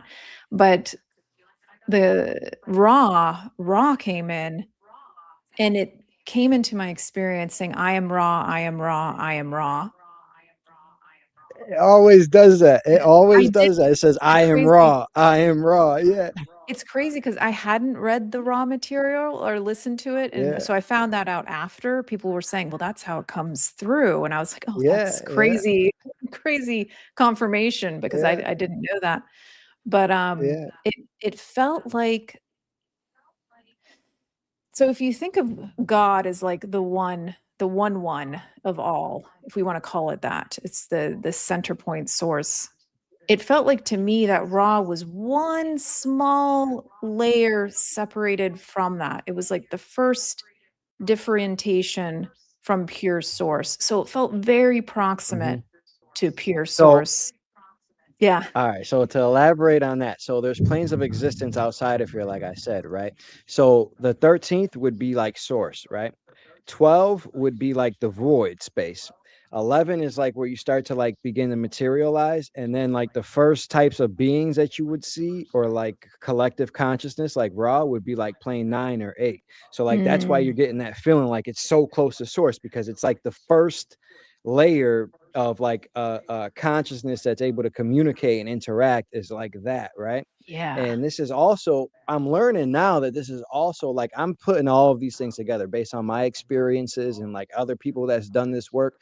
So like the law of material, the law of one material explains like densities, like 6 densities, 7 densities. And what I'm understanding is that they're talking about planes of existence beyond this universe, and like that's where Mm. they are. So like, yeah, it's so crazy, and it's so spot on. Everything is connected. But Everything yeah, is yeah, I'm connected. so It yeah, yeah. was it felt it almost felt like the energy I saw the center of the universe, of this universe. That's what Raw showed me. And What did that look like? it was just pure expanse. The center of the universe is intelligent. it's connected to Ra in some way. It was pure light. It's just a high concentration of energy. It is a And prism of light. Yeah. it's somehow connected to Ra.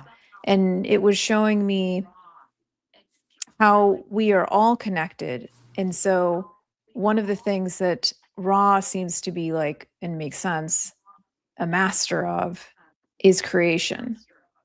So when we think about the sun coming up and going down and the cycles of time and life, it's a really a master. It's connected to all of that. That's why the Egyptians worshiped this intelligence. The sun is a sun god too, specifically. Yeah. Yeah. So I Yeah. saw this sun coming up and going down, coming up and going down, and then it got faster and faster and faster and faster. And I was like, whew.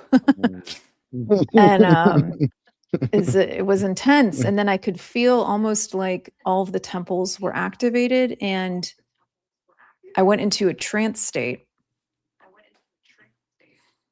which was very confusing, but I heard you're activated, you're activated, you're activated. And I could feel the intelligence of all the temples around me, walking with me, being with me. And he also showed me like his abilities are our abilities. It's my abilities, your ability. This capacity to be a creator. That's what he wants us to understand. It did feel masculine. That's what he wanted us to understand, was our power of creation. And one of the things specifically he said, now you'll know what creation is really like. That was one of the last things I heard. So it was amazing. very, very powerful.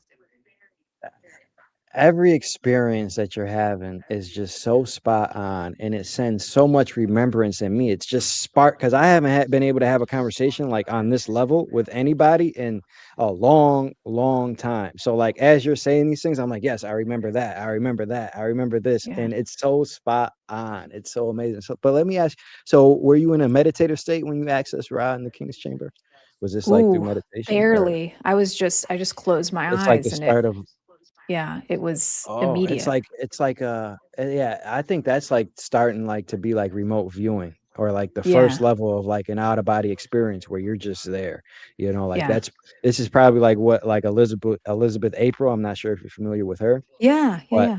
I believe that's what she does, is she just kind of like takes her consciousness out, and like it's like another level of like astral projection where you're just able to be there and perceive these things and still Yeah. receive the information. Yeah, you don't even have to physically leave your body Oh, to do so. Yeah. it was something. Yeah.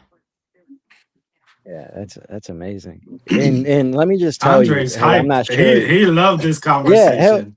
Like he's just so he's loving it. Like It's I yeah, hell never, yeah. it's just amazing. it's an Yeah, like activation. These types of yeah, we're activations. yeah, you just woke me back up, because like I've been so, I haven't been able to have this conversation with anybody. So we'll definitely have to have you back on for sure. Oh, I'd love But to. Yeah. yeah. So, but let me ask you. So, damn, I just lost my train of thought. Um, yeah, I just lost my train of thought.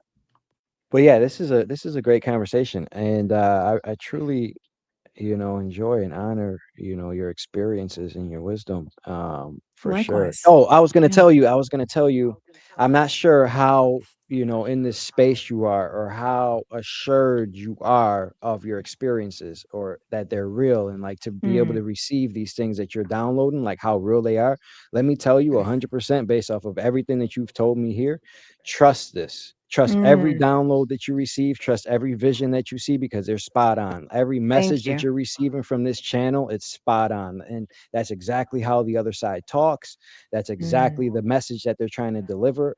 Literally everything that you've said so far has been spot on, more than like anybody Mm. that I have talked to. So like trust everything that you're receiving. Ah, And in thank this you. trust, you yeah, for sure. And in this trust, you'll be able to receive more and more and more. More will come in as you trust it. I'm getting the vibrations from the Yeah. other side right now as I'm telling you this, because I feel like I'm supposed to be. But yeah, trust this, you see. Like trust it, and don't second guess it at all, because as you step Mm. more into it, you'll receive more and more, and you'll be able to speak more confidently to the people, because I feel like this is what you're supposed to be doing, you see, is to be Yeah. when you have these gifts and you're able to tap into the other side, this is not just for you, this is meant to share it with the world, you see. Mm. So as Yeah. you trust it more, you'll have more confidence when you're speaking to people. Because I can tell you, everything that you said is 100% real and true. I've seen it out of my body many times. I've, it's Yeah. real. It's Thank you real. for that. I feel that. That was Yeah. really beautiful. I was actually seeing, as you were talking, flashes of blue around you, and I can feel them Oh, coming really? in through my crown. Mhm. So yeah, that Yeah, was And beautiful. Thank you. I can, I I can want to tap in second sometimes that and like too. channel. Yeah, yeah, I'm saying I want to second that too, because it's a comming theme for the times. You're talking about the Yeah. times, and what I received, the book that will be coming out, is like he said, spot on. He Yeah. exits, you channel, I receive, and the messages like keep on, like we were talking about earlier. They keep stacking on top of each other. So yeah, be go. And I don't have to tell you this. You know where you have to go, but go I appreciate with it. that confidence that he's talking about. Absolutely. Yeah. I love it. I I love that more of us are having these conversations, that we're being bold about it, because this is just craziness. If you go sit at a board meeting and start talking all this, it's gonna sound they're like, gonna lock you up. They're what the gonna fuck lock are you they up. Yeah. talking about? Yeah, but There's that's why but I had to but leave. but it I had to leave my job, but man. it's Like I nec- was, yeah. it's crazy. but it's necessary. It's necessary that we have this conversation, Yeah. continue to awaken others to their true nature as creators, because it's as simple as being aware of where you stand. You look at the floor where you're standing, and you can confidently say, I put myself here, and I can take myself out Yeah. of here. It's not, Yeah. we talk about all this, and it sounds great, and we're not better than anybody here. We do this because Andre say it all the time. Crystal just said it about Ra, even giving her the message that, hey, you are too this. So Yeah. it's not that, no, there's no that, it's our job as creators to make it what we want it to be, and everything is Yeah. available for us to do it within. We got to go within, and then Yeah. we go out. Last night my feet went, Andre, this is for you, but last night I was practicing, and my soul feet went like, and I'm like, what the fuck? like it never happened like that before, but my soul feet just popped up, and I'm like, Yeah, oh shit, and I couldn't get yeah. back out, So but that's awesome. yeah, so let me tell you. So I've had similar experiences. Like I've left consistently, for a long time. But whenever there's a time and space, or a time and place where I don't, and then it happens, it shocks you again. It's like you have to rethink and like, all right, Yeah. this is what I'm gonna feel. You have to retrain yourself. You can't just go back into it. You gotta like Definitely. retrain yourself and be like, all right, if Bro, it this was happens, weird. Like they I have just to pop be out, like prepared. Yeah, boom. That's yeah, so true. That's Yeah, that's so awesome. true. yeah, Yeah. yeah. I did So I Chris, went uh, to speaking of like doubting yourself and whatnot. And at this point I don't as much as I used to. There's something about the information and the experience that just feels so true and more real than real, that it's like, it's just there's other ways of Yeah. knowing. And but Yeah. I did go to one of my teachers who's a third generation yogi, and he's in his late 80s at this point. And I adore him, but I didn't know how he was going to take some of this. And I shared some of my experience with the interdimensionals and the beings, and he was really quiet, and was yeah, quiet for a long time after I asked the question. When I was starting to regret asking it, I was like, oh no, am I going to get kicked out? and and he very carefully told me, he was like, this is real and these are powerful beings, and congratulations. And I want you to fully embrace this relationship. And so that just Mhm. gave me, not that I needed it 100%, but it did give me an additional Yeah. When validation, you're if you will. having Yeah, for sure. And I just want to touch on a couple points because a lot of times when you go to people like a yogi or shaman that are very, very based here in the physical, oftentimes they don't even have the capabilities to perceive what you're talking about because these experiences that you're mentioning, you're far beyond where they are for sure. You know, but the advice that he gave you was spot on. So I'm very happy for that. And this also shows me that this is your path because you weren't brought to somebody that was going to mislead you. You were brought to somebody to bring Mm, reassurance into it. So this further solidifies that like this is the path that you're supposed to walk. And mm. oftentimes another thing with near death experiences, it's like, okay, you're not where you need to be yet. So we're going to intervene and you're going to have a near this is your soul doing this essentially. We're going to intervene, you're going to come out and you're going to be hit hard and you're going to start walking the path that you're supposed to walk because you have to do this. You know what I mean? Like this is Oh, why yeah. you came here, you know. That's a And thing. that's And interesting that you I brought was that going to up because say, I mean, go ahead. oh, I was I just thought gonna you say, stopped. Go and ahead. to add to your validation, it's not like you need it because when you have these experiences, it is like it's true, right? But then when Yeah. you come out, it's like when you come back in this reality and nobody else is talking about it, it starts to Yeah. play tricks on you. It's like, wait, is this real or not? You Totally. know, and that's 100%. Yeah. yeah. Yeah, and that's why, like, I started the community, like, I was like, "Yo, I'm getting a website so people can come and they can talk and we can do these things," because this is real, right? And Yeah. having conversations and podcasts like these on this level, like, I don't know another podcast that gets into things like on this level. They're all like, "Oh, it could be real, it couldn't," but no, it is, It it is. it is for sure. It It is. is for Yeah. sure, for sure. We've got to kind of get past that that point for people and help them experience it for themselves so that they do understand that this is real and this is inherent to who it is that they are. And that's going to catapult us forward as a species in a huge way. Yeah. Yeah, for Yeah. sure. So That's I love number one. practical things. That's that's the reason I ask about your meditation because I'm not doing this just to have a conversation. I'm doing this so that we can leave a memory behind to whoever's listening, and how, so that's why, practical Something that they can things. apply Uh, Something that they can Yeah. apply absolutely. now, right? Like, yeah, that's Yeah. why it's called Absolutely. IBENDEOBE.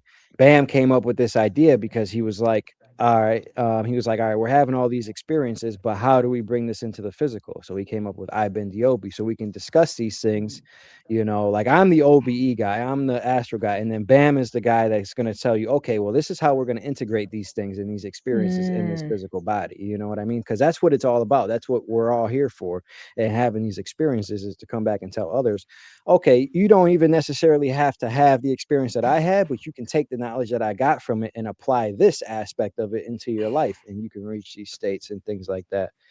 Yeah, yeah. So cool. yeah, So yeah. that being said, I like that you're working on your nervous system. That's something that is huge because our nervous system had or has taken control over our Mm, decision making, right? You have neurotransmitters, you got that cortisol that hits, and all of a sudden you're on fight or flight. You yeah. have all these all types of neurotransmitters that run through your column or your vertebrae and right. So Yeah. how are you working on healing your nervous system, or how what kind of what I know you mentioned earlier breath work too. You said breath work was your best friend back then, or and I mean it Yeah. still is. I don't know. Just give us something. Yeah. Yeah. Yeah. It is. And you guys probably know this pretty deeply, but the nervous system has to be first, because if you don't feel safe, you have some sort of foundational safety, and that doesn't mean that you're comfortable. It just means that you can find some spaciousness, that you can get the nervous system into a state that you can then move from. And so I think that's what breathwork does. I'm a big fan. It's simple. It's frustratingly simple sometimes. Big fan of the triangle breath. That's what I work with a lot. Each leg of that triangle breath, starting off with a count of 5 and holding at the top, moving through that breath, starting to expand it to a count of 20, which you can get to. It takes some time. Each leg of that triangle being a count of 20. And if you do that for even 10 breaths, you'll notice your system shift. And then it's from So- there So that you can start, like, you can tell start me, to expand. sorry, how does it, Yeah. how does it go? So you do 5 seconds up here. So Yeah. So if you exhale all the air out through your nose, inhale for a count of 5 through your nose, hold at the top for a count of 5, exhale through your nose for a count of 5, inhale for a count of 5, hold at the top for a count of 5, exhale through your nose for a count of 5. And if you start to work with that breath daily for a long time, you'll start to notice how it shifts based on your state that day. Sometimes the count of 5 will be super accessible. Other days it's going to be really hard. Some days you'll get to 20 on each one of those legs. Some days you'll be at 15. And so you start to build more awareness around your nervous system, your capacity, where your breath is moving. Most of us our breath is up here in the upper chest. If you don't even try and shift your breath, but you just notice where it is, a lot of times it's up here. And we know now because of the research that people's CO2 levels are related to anxiety levels. And so what breath work is doing is literally changing your biochemistry in the moment. And that starts to open up your capacity to then open up the aperture. If you don't do that, you're going to fight yourself more than you need to. That's very That's good. awesome. And your triangle technique, I've never done that or heard of that, but I will definitely try that and try to do it for the 20. And I feel like it's more easy to do it that way because what I practice is the box technique, the 4 4 4 4, where you breathe in for 4, hold it for 4, breathe out for 4, and then hold it for 4. But the triangle technique removes the where you hold it at the exhale, where you hold it, it removes that. So that way you'll be able to hold your breath longer. You see, but so that may be a good way to bring more oxygen into me because with the box technique, what I use that for is to simply just relax when I'm preparing to leave my body. But if I switch my goal to then being able to obtain more oxygen in here, because oxygen is all right. So if you guys don't know, in prior history before the last reset, there was more oxygen here. There was larger trees and things like that, and the oxygen is directly correlated to the abilities in the body. That's why we were larger back then. There's reports of giants being found and things like that because there was more oxygen. So here, what does this tell you? If we have the same physical bodies, but there's less oxygen here, that means that we need to do more work to bring the oxygen in, right? And I believe that's a great technique to do so. And that will also unlock things in the physical, not just calming your nervous system. So that's a great technique. Thank you for that. And it also helps move that cerebral spinal fluid we talked about, because the hold at the top is when you're holding the breath, and once you get more sophisticated, you introduce a slight pelvic tension. So like the muscles of elimination, if you pull that up and in, and you start to be able to hold that on the inhale, even maybe just with the first few breaths, that's accelerating. This is the yogis have known this for thousands of years. That's accelerating that central channel activation. And so that's why That's hard. I just tried it. It's tricky. I just tried it. That's that's weird. It takes some practice, but it is very powerful. But the not holding the breath out at the bottom, they all serve all breaths serve a very powerful purpose. But not holding it out at the bottom keeps that cerebral spinal fluid moving up. And so that's why I think of it more as an activating. It's calming the nervous system, but it's activating your energy body. That's awesome. That's so that's cool. very The good. book talks about And all yeah, that breath. too.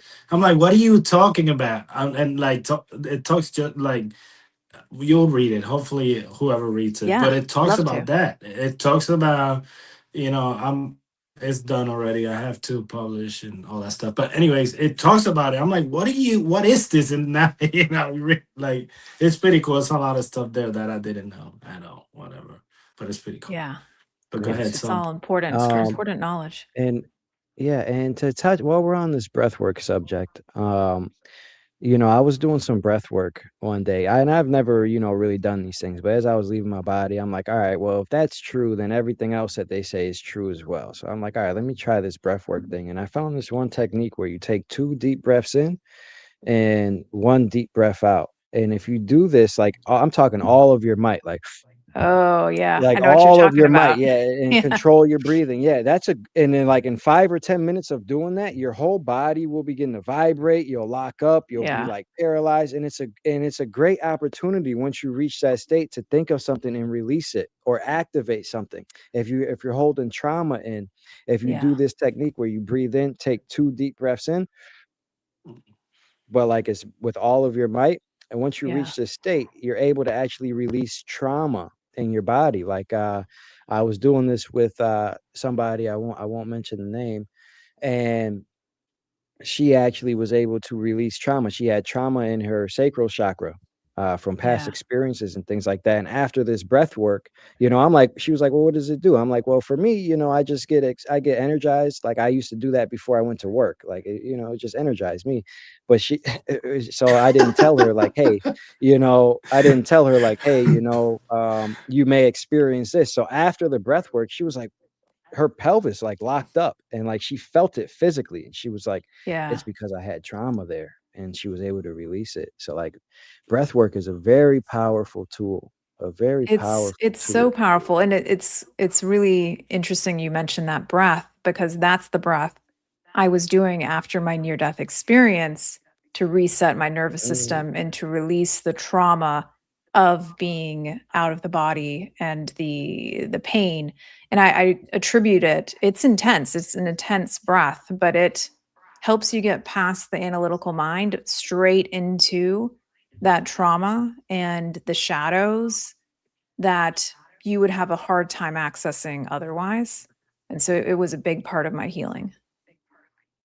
yeah, that's amazing. That adds further confirmation that like, so you use that to heal, your trauma, right? And it's Yeah. kind of just what I said. So like that's in alignment as well. Yeah, Yeah. it's very beautiful. It's very beautiful. So Crystal, We got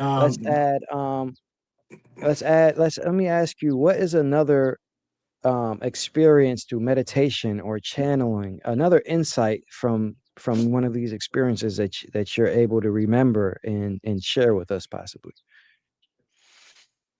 Mm. Oh, well, when we talk about, so when I'm in the channeled state, which is really interesting, and they're listening, they're connecting in with the energy of the person that they're interacting with through me. And I don't necessarily perceive this in the way that I do when I'm in the channel state, but I can feel the frequency. I can feel somebody speaks and accesses certain beliefs and thoughts. I can feel it go up and then down, and they're very much paying attention to that, which is fascinating. But they have an interesting perspective on emotions. So we experience emotions here, and this experience is very visceral, it's very physical.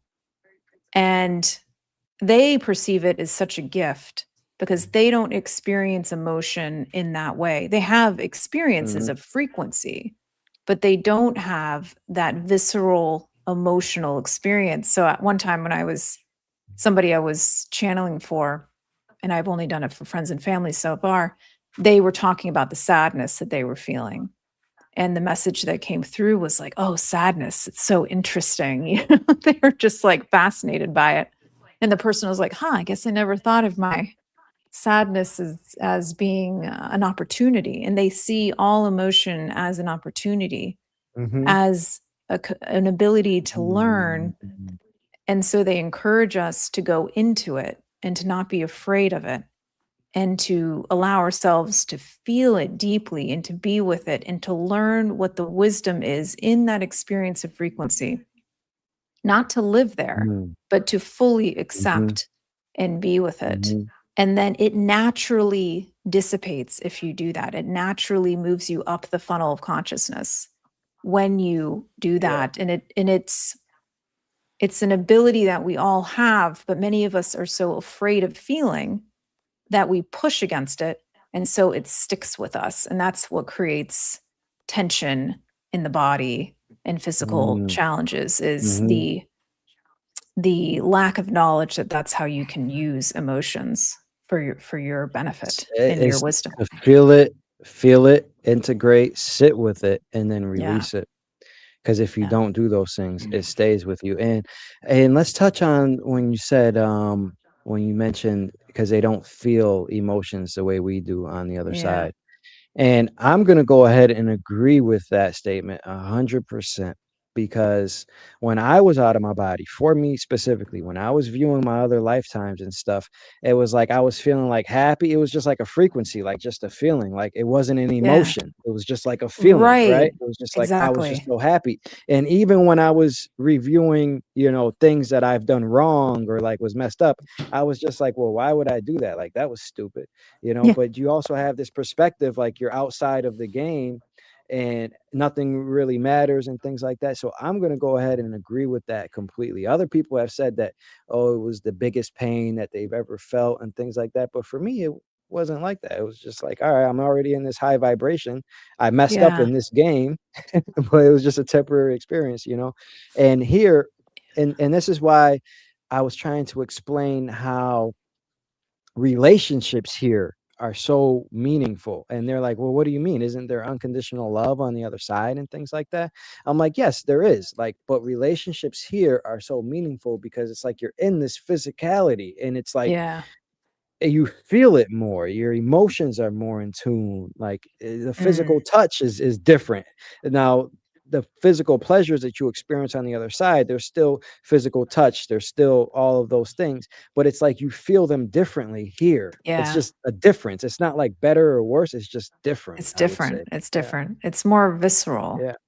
And they really want us to understand that we have so much more power than we think. And I did ask them about the state of the planet and where we're at. And they wanted to make it very clear that the perception that people have of Earth being a prison planet or like a negative experience is not how they see it. That's not the reality of being on the Earth. That it's like a master class. It's such a huge opportunity. The fact that you're here means you're a highly advanced being. You're just operating in a higher degree of separation, which they see We're as an God's here in opportunity. forgetfulness. Yeah, we're God's here in Absolutely. forgetfulness. And to expand on this is why I say we're here to experience what it's like to have limitations, right? Because when you're an all-knowing being, an almighty God, which we all are outside of this physical incarnation, you don't know what it's like to experience pain. You don't know what it's like to have limitations. If you can do anything and you're just doing anything all day, okay, yeah, you're an almighty knowing being, but really you don't even know what it's like to not have those powers or to not be in forgetfulness. So, and then when you come in here, this is the only place of its kind in all of creation where you have to be born into, you have to die to get out of. You can experience what it's like to have sickness. You can experience the sensation of lack, truly, because you can be broke and not have no money for food here. Like it's a real experience, and these are all experiences that you can't experience outside of this physical incarnation. You will never have the sensation of hunger. You will never have the sensation of separation because they just don't exist there. So like this is the only place to come to that. And then once you leave here and you have this knowledge, this contrast, now you know what really unconditional love means, because you were just in a whole experience where that did not exist. So once you get out of here, it opens up. That's why it adds so much to your soul. So like this also goes in, or like what you just experienced or received also is 100% spot on with what I've been able to gather as well. It's very spot on. Yeah, it's such a gift. And so I think they also want us to take some responsibility for our earthly leadership, which I thought was interesting. To not look at the leadership Wow. on the planet as being outside of us because that's giving away Mhm. our power, but to realize Mhm. that the leadership is us and to take responsibility for it. And for me at least, hearing that or feeling that was really interesting. Like, okay, we're in this together. We're all a part of this, and we don't need to give our power away. And that, Mhm. and this also comes from some of my own outside of the channel, is that a lot of times people in power are of a different level of consciousness that's very ego based. And that's what makes it easier for them to ascend into perceived power positions because they're not ruled by doubt as much as maybe somebody who's actually awake. And so, those of us who are visionaries, those of us that see the new way, we can't just sit on back on the sidelines anymore. You need to step You forward. have to be active. You have to be Yeah. active. And, like, when I Yeah. tell people, like, the great awakening is happening, like, we're gonna essentially, like, have heaven on earth. Yeah, we are, but what does this mean? This means that we all have to activate and make Yeah. it happen. It's not, you know what I mean? And that's Yeah. why when people ask me, "Well, Yeah, when is it gonna we happen?" Well, it depends on you. It depends on you. Are you gonna get Exactly. active and help, you Yeah. know, and speed That this yeah that's thing what up, they you know? said. It was something about Yeah. responsibility. Yeah. Mhm. yeah we are that leadership. Like you hit it right in the head. We are Yeah. that leadership because like the people, at least in America, um, it's completely non-human traits the way that our leadership is running the country. So if you're gonna sit and wait for them to make right choices for you, it's not happening. So you become the leader of the people that surrounds you. they're Yeah. gonna Yeah, see they're gonna see yeah. how to move. They're gonna see when to be quiet. They're gonna see what it is to, hey, that guy's got some self-control. He don't fly off the handle. And that person is very kind, and that Mm. really changes the perspective of those around you. I Yeah. hang out with my dad is 71 years old. He's staying with me. I'm taking him to the airport on Monday, so I'm choking up. That's how emotional I am. Oh, But anywhere he goes, like people say, like he's just so calm. Like yeah. I like having him around me because he's just so calm. Mind you, he lived enough and seen enough, but he's a leader of Yeah. peace because as you when people want to have you around because you're calm, it's because they need peace in their life. So be that peace to yourself and you become the leader of that peace that you want to see in the world. So very Yes. Michael Jackson, Man in the Mirror. Um, and we're gonna, I believe that I see it. I know that if you're paying attention to what's out there, you may not see it, but I see it. I Yeah. see the Yeah. shift. I see people leading from a heart of compassion, and I'm telling you, but I feel that whatever you're Yeah. channeling is the same thing that is coming through, and the same thing that Andre's learning, and pretty much everybody Mhm. who's getting into their own identity and accepting who they are Yeah, for what it is, like not apologizing for who they've become. Like Yeah. anyone who's sitting on that place of authenticity, they're really being a leader for those watching. So are we gonna open it up for yeah. questions I soon, yeah, Love that. Andre? yeah, yeah, we can open it up for questions. I just have a few closing statements to say before we do so. And one of these being Crystal, thank you so much, and I would love to have you back on. Thank And you. I would like to Thank you. say this message Mm. is for a long time, I was kind of shunning like channeling and things of that nature or anything in the physical and I was like, oh, the out of body state is the only way. But what I learned was that's not true. That perspective and the person selling that narrative was just trying to sell their program. You see? Mm. Yeah. So, but all of these things are very true, and they are very real. And don't shut or shut any of these things down, you see, Yeah. because all of these things unlock things, and they're all communication with the other side. And the more that you trust it, the more that you believe in it, the more you will be able to realize that these things are all true, you see. And like the downloads that you're receiving are spot on, 100% true. And just thank you so much for that. And I think it's really a beautiful gift, because when I'm out of my body, I am able to channel, or when I come back after an out of body experience, I'm able to channel and pick up on fields, and basically like a psychic could do, you know what I mean? Yeah. So Absolutely. it's very beautiful, and it's very real, for Yeah. sure. So I Thank just you. want to thank you so much for coming here, and your experiences are very beautiful, and I would love to do more work with you in the future for sure. Absolutely. Yeah, it's been a delight, Yeah. truly, to be with you guys today. Oh, thank you. Yeah, Thank and you. yeah. So It's our at pleasure. this time, guys, yeah, let's open it up for a Q&A. We have somebody here who is a very analytical thinker, who had a near-death experience, who's able to channel, higher beings of existence. So she does have some knowledge. So feel free to post your comments or your questions in the comment section, and I'm sure Crystal will be more than happy to answer them. Um, yeah. So Happy to. as we So wait for the questions to come in, go ahead, Ben. I just wanted to, well, because you said when you were young that you were having experiences. When I was a toddler, I used to see beings in my house, and my dad and my mom remind me of it. It was angels I used to see, and they Ah, were like men.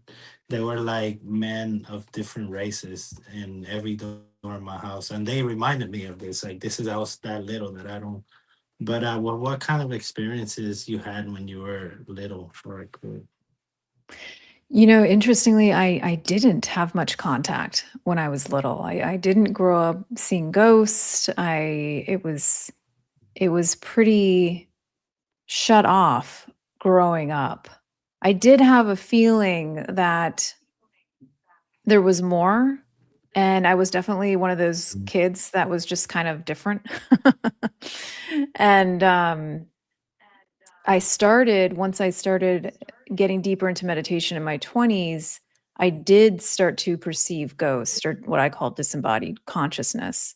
Because I think when you start to awaken, it's almost like a realm you pass through, this ability to perceive more as you awaken.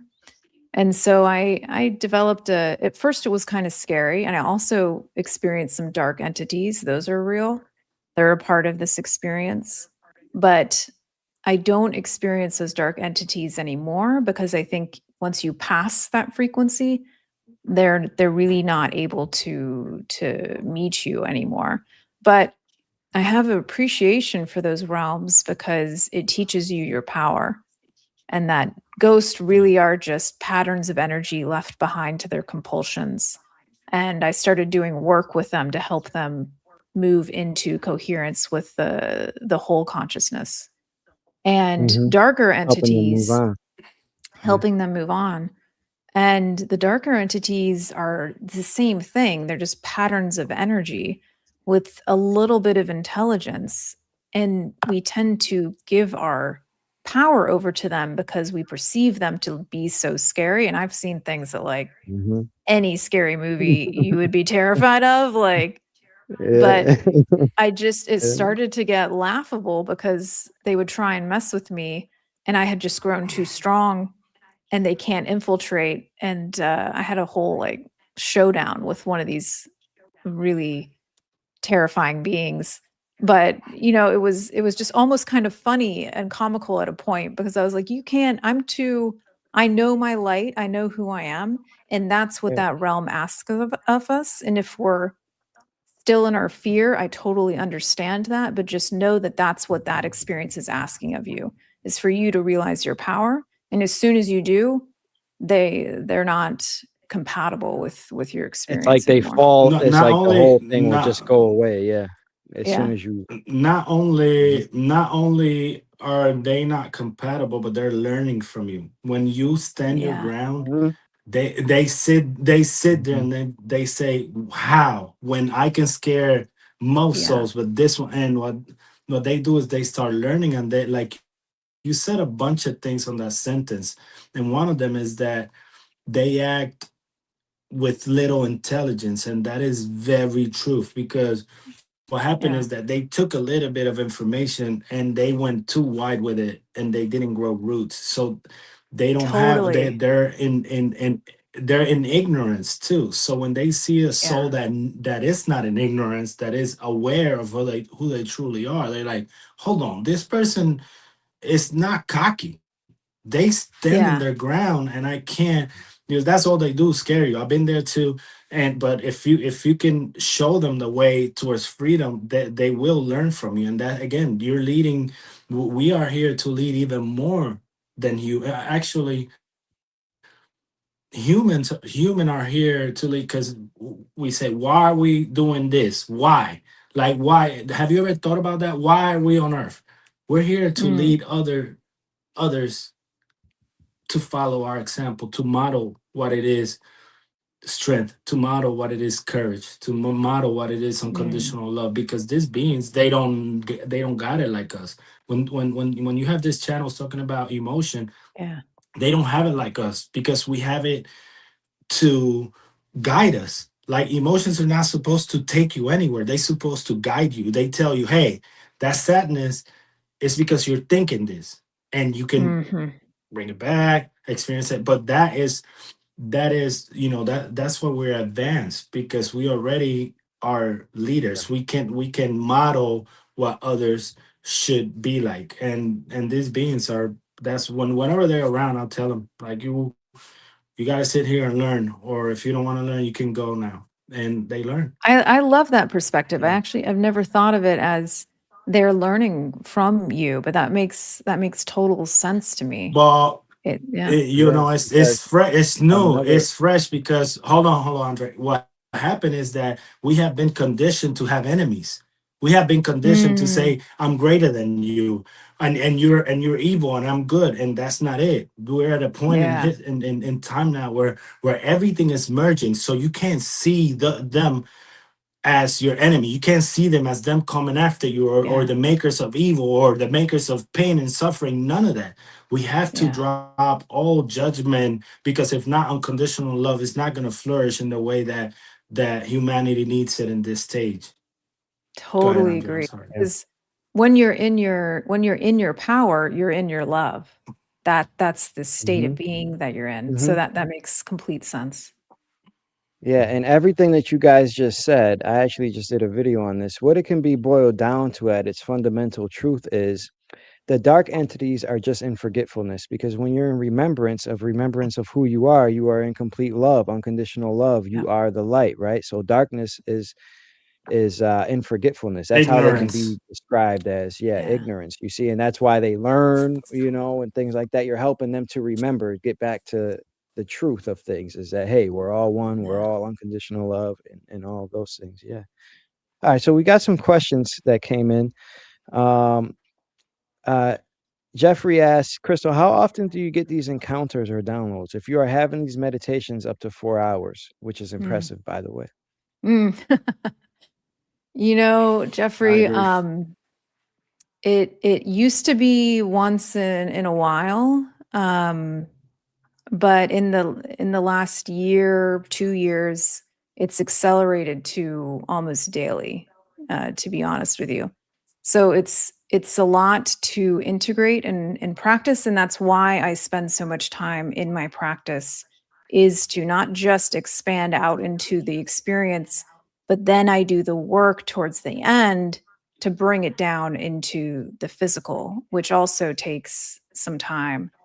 So that's why I've carved out, even in the evenings, most days, to really carve out that time. So the downloads are pretty ongoing at this point. Good. Yeah, I can sense that in you. For sure.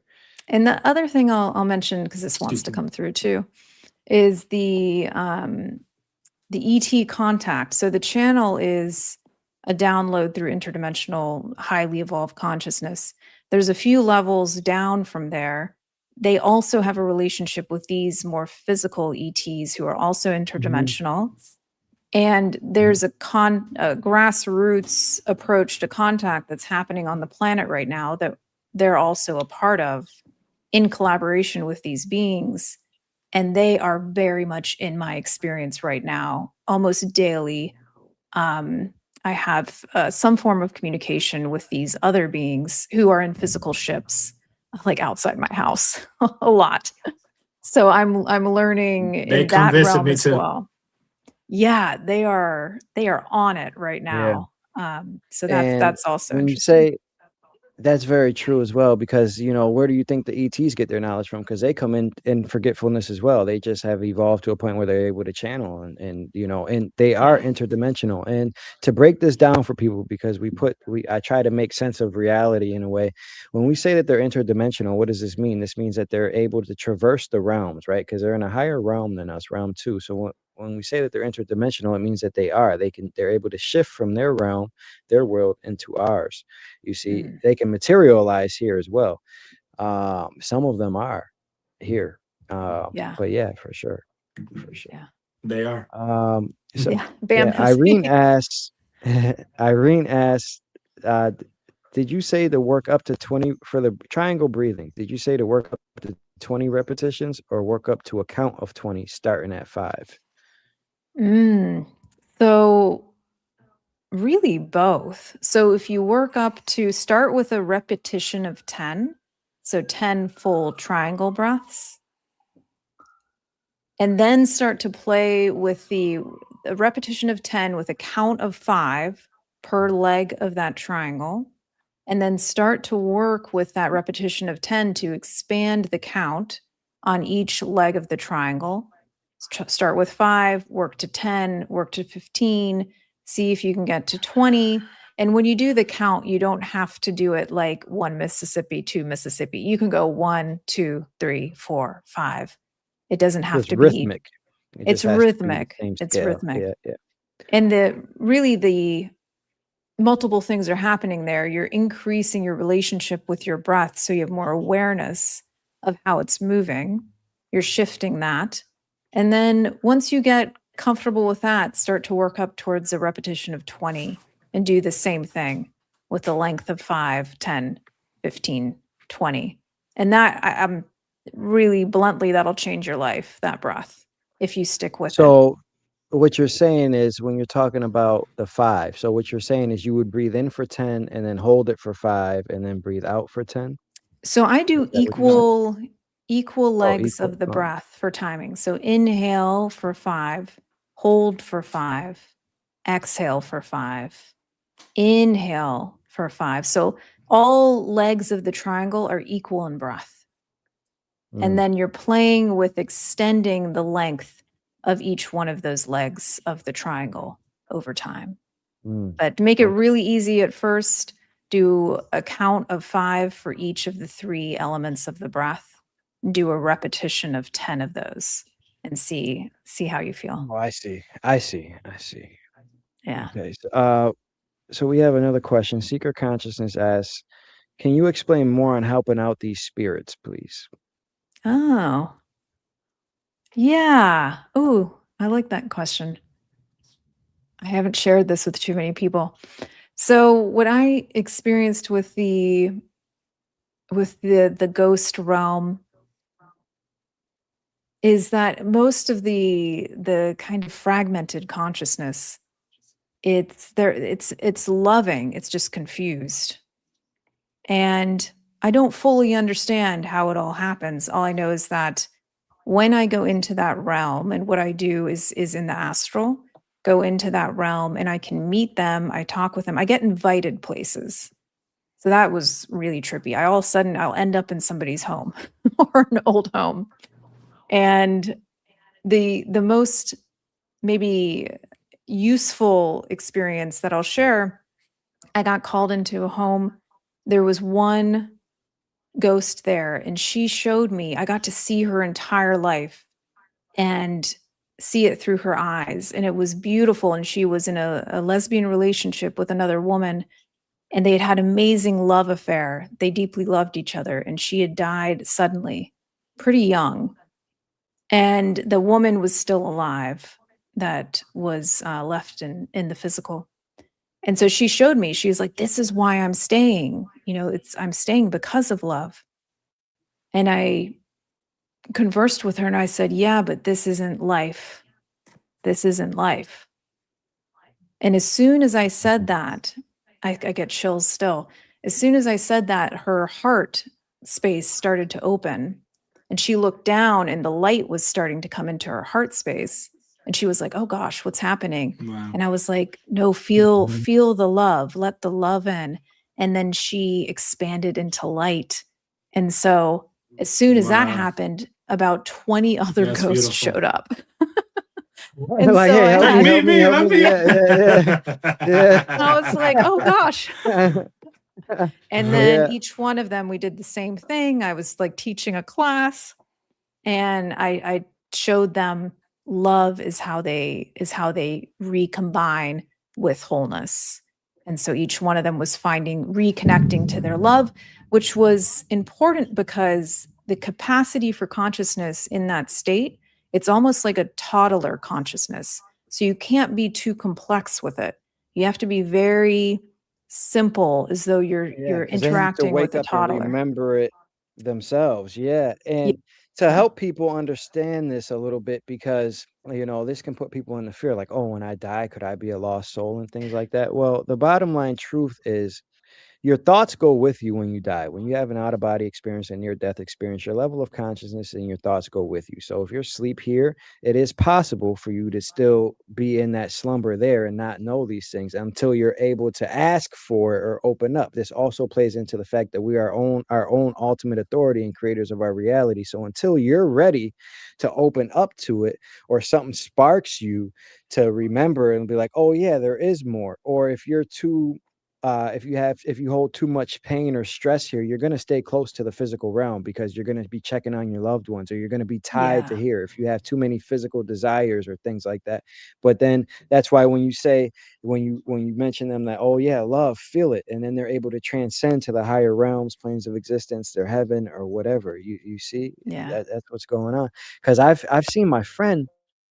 He's still in realm one, and in dimension. He's died like 6 years ago, or maybe even Mm. longer now, and he's still there. And every time I see him, he's just like having a party, like he's just there. And I get the vibe that, like, he may know that there's more, but I don't think he really wants to leave yet. So I'm Yeah. I'm just like, all right, if you're okay, bro, whatever, Well, stay there. and we have free will. And so if there's a Yeah. free will, even if you're unconscious to it, and sometimes you're conscious to it, like this woman was conscious, she was choosing to stay behind for love. So it makes a lot of sense to me. And I actually had a fragment of my soul was left in a ghost-like state. I had died through a drowning. I was like thrown off a boat or something. And because of the trauma, there was still a part of me that was in that swamp.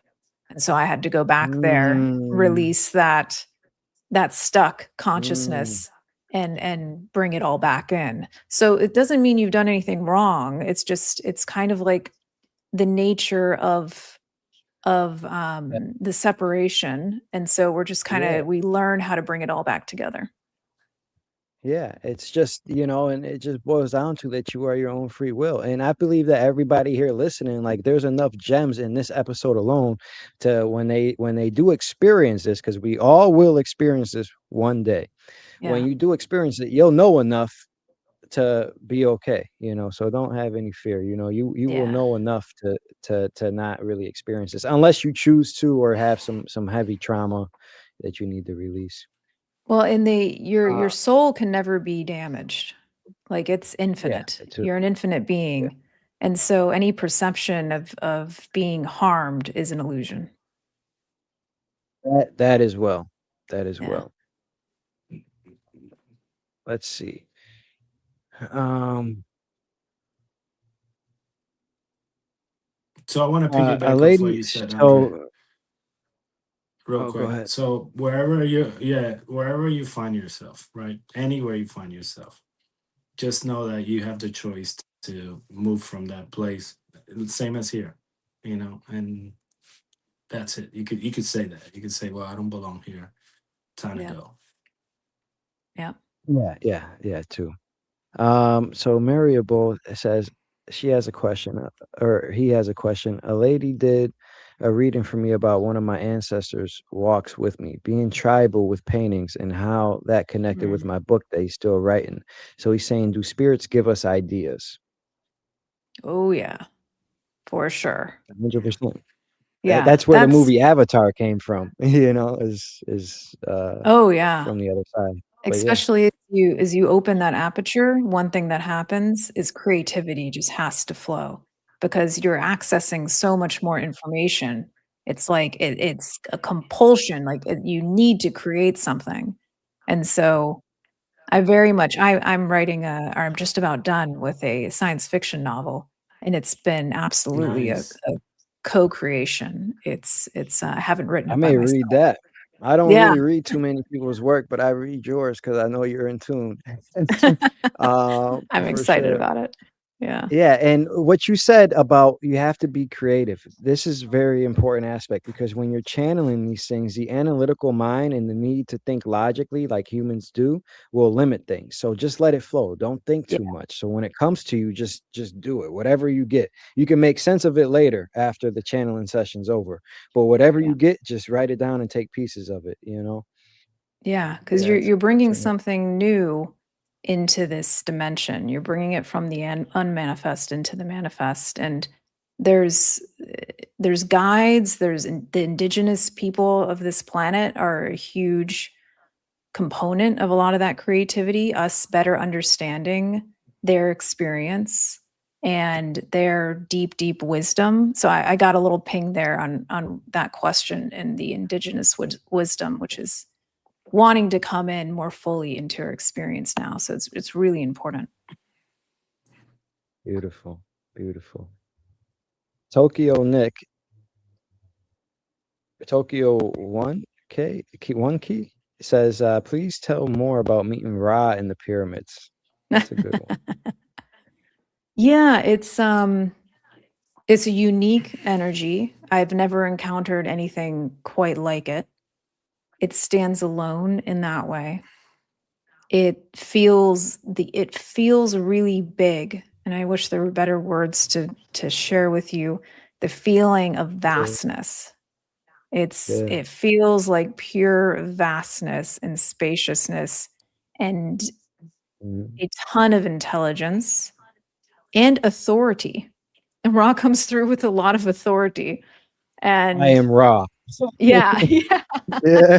I'm like, all right, Yeah. got it, you know? Yeah. There's it's unique, Yeah. right? I've never experienced Yeah. anything like Yeah.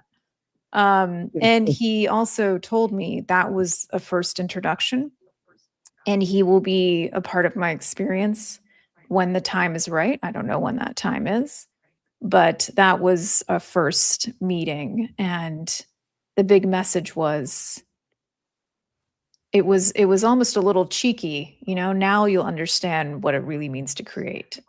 And it was a little bit of a challenge. There was a challenge associated with that message too, of like, buckle up, buttercup, Yeah. I say that all the Go time. Buckle create. up, because it's Yeah, it's gonna be a ride. it's gonna Yeah. be a ride. Yeah. Yeah, it's gonna Yeah, be a ride. Buckle up. Yeah. yeah, And when you say that you don't really have the words to describe it, I know that feeling because when you're yeah. describing it, it's like this doesn't do it justice to like what I felt. But Well, from it somebody that doesn't. experienced it, I can say that like as you're saying those words, like I know exactly what you mean. Like Yeah, it's just a massive energy. Yeah, it's it's massive. it- Yeah. yeah. And I think there is Um, something, like I said, there's something about the King's Chamber that is a device that I think allows you to become more interdimensional than your base state. And for me, again, I felt all of my lifetimes coming down into one thread. And there was something about that. And there was something about all the information needed is brought in at like a cellular level into the body. I don't fully understand it, but but that was another big Yeah. component of the experience. Now, let me talk on the King's Chamber because I was actually there in the physical. Like I actually went there in the physical, and I I went was there about after to having ask these you. out of body. I went there after having these out of body experiences and being there and was like, yo, this place is so magical. It's so high frequency. Like, Hmm. I'm going to go there and unlock something in the physical, right? Well, when I was there, I was actually inside the King's Chamber physically, but the environment in Egypt right now is so hostile because of the people there are in such lack. Mm. It creates a hostile environment. Like it's so hard to be at peace there when you're doing these things because everybody's nagging you. When you're in the King's Chamber physically, there's a guy there asking you for money, and if you give him $5, he looks at you like, "What's this? Give me more." And Mm. you're like, "Come on, dude! Like I'm just here trying to experience." It's intense.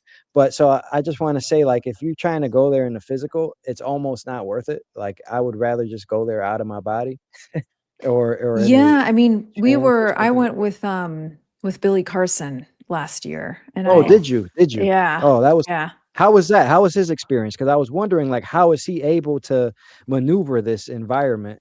Was it He's got some well, great they contacts. That's the only way to do mm, it, and is some sort of tour like that. And we had private yeah. access, and yeah, that's a that's what it game is. changer.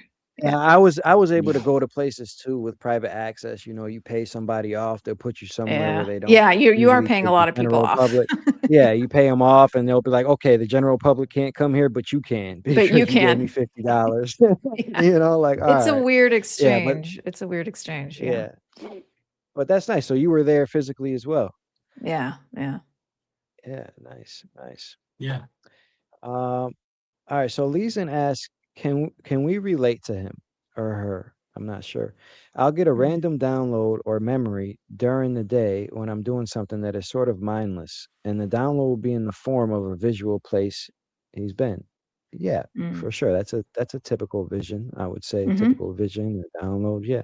When those experiences happen, I will say just tap into it, feel where you are in the moment and feel what that message is trying to tell you.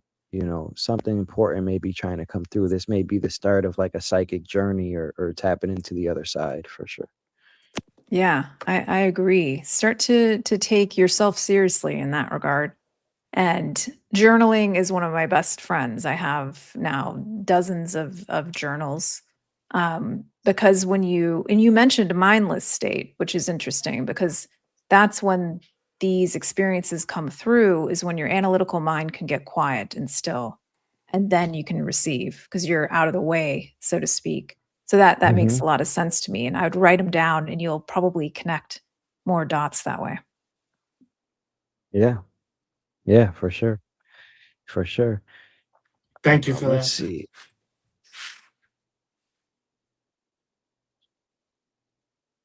Let's see if there's another one. Yeah, I think that's all the questions that we have. Oh, Great questions. can you talk to animals and wildlife? Oh. Hmm. Well, my cat is a big part of my spiritual family. He was there for the interdimensional manifestation and seems very, very connected. And I joked around that he's named Hubble and he's gray. Mm. And I joke around that he's like a Like that space thing cat. there. But I'm like, the more I've gotten to know this cat, I'm like, I think you Mm. actually are a space cat. Yeah, he's from there. And that's He's very from You there, true. yeah. learn. Yeah, it's very true. Yeah. When I'm out of my body, I used to have a cat. When I was out of my body, she would see me. Sometimes my dogs would see me sometimes. So they're very in tune. They're kind of like kids. And it's because and the only difference between kids and dogs, why they're able to see the other side and we cannot, most people cannot, some people can, is because our conditioning makes us not to, because you're taught this Yeah. is reality, this is all there is. And it's your belief in that and your interaction with this reality that cuts you off. So as you're able to step out of that, if you can get back to a childlike state, thinking all things are possible, or to not think analytically like a dog does or something, you're going to be able to see these things. Yeah. It's Absolutely. innocence. Innocence. Innocence. Yeah. We need to get to that place of innocence where no Mhm. one can harm you, where you're not holding any grudges, where you can play freely with others, where you can Yeah. have a disagreement, then you're playing 2 minutes later. That's childlike. So innocence. Oh, Yeah. so I missed a question. Holy John asks, what do you say to people who doubt this? Perhaps scientists who Mm. tie these experiences to something like a controlled dream. Are you able to do this with other people to verify this isn't subjective? Mm. Well, so I come from the science field, and Me I think too. sometimes we forget that the direct experience is a data point. So having the experience is valuable. It's what we call an n of one data point. And so, yes, we want to, find as many points that we can to bring them together and say this is verifiable. And to some degree, yes. So I've brought people out in the desert and we've done meditations to connect with interdimensionals, and they do show up. And so other people have that experience. It's not just me experiencing these beings. And so that's a collective experience. And in the channeled state, what I hear from people who are in the channel experience with me is that it's a almost altered state experience. And so you start to notice these patterns. And I love to understand the science of consciousness. I think we're going to more deeply understand that in the years to come. I have some quantum physicist friends that are working in that space, and it's very exciting. And we're getting closer to really better understanding that this is a field-based experience. And like what Andre was saying, we receive and interact with consciousness, and it's fundamental to this universe. It's the building block. And so there are Yeah. things that I experience that I can't verify in the realm of the third dimension. And I think it's valid to admit that. Doesn't make it mean it's not real? No. And that's for you to find out. That's for you to go into your experience and have these experiences for yourself. And that's the best way of knowing, is through direct experience. And we'll start to understand that there's one way of knowing in this dimension, which is, scientists have a hard time with this because up until this point, we've created an experiment in a petri dish. We look down at it, we try and develop a hypothesis around what's going to happen in that petri dish, and we try and take ourselves out of it and say, okay, now I can prove that X, Y, and Z happened. And what we're discovering is that's true in a limited experience, but you can't take the scientist looking down into the petri dish out of the equation. That's what's so frustrating about quantum mechanics, is they're realizing, I'm intertwined with the petri dish. You the can't observer, take yourself out of the it. observer. Yeah. So the observer I think it's a whole the whole conversation around what is intelligence, and the conversation around what is true. I mean, I think it's just going to vastly change, and the way that it's going to change is through your own experience, and for you to go into those realms and start to know and not rely so much on belief. I'm not a big fan. I mean, beliefs are important. You can use them to rewire your reality, but knowing is where it's really at, and that's through direct experience. I agree with that 100%, because when I was first having Me these too. experiences, I was trying to describe them to people and stuff, and they were like, well, I don't get it. What is it? So I'm like, all right, well, I'm just going to teach people how to do it, and they can experience it for themselves. So like, if anybody doubts me, I'm like, okay, well, I'll tell you how you can do it for yourself. And if you really try this and apply it with an open mind, you'll have this experience for yourself. And that's all the proof that you need. All you need is one out-of-body experience, and you'll be like, all right, I know this is 100% true. What else is true? And be able to expand on that. And then another aspect of what you said is, humans are really not intelligent. You see, like an example of this, and I first came to this conclusion after one of my big experiences with the construct in the universe. We're so because we try to explain things. Okay, an example of this is Neil deGrasse Tyson and all these top physicists of the world, right? They're trying to understand wormholes or portals and things like that. They're saying it is a possibility they can exist, but how does it work?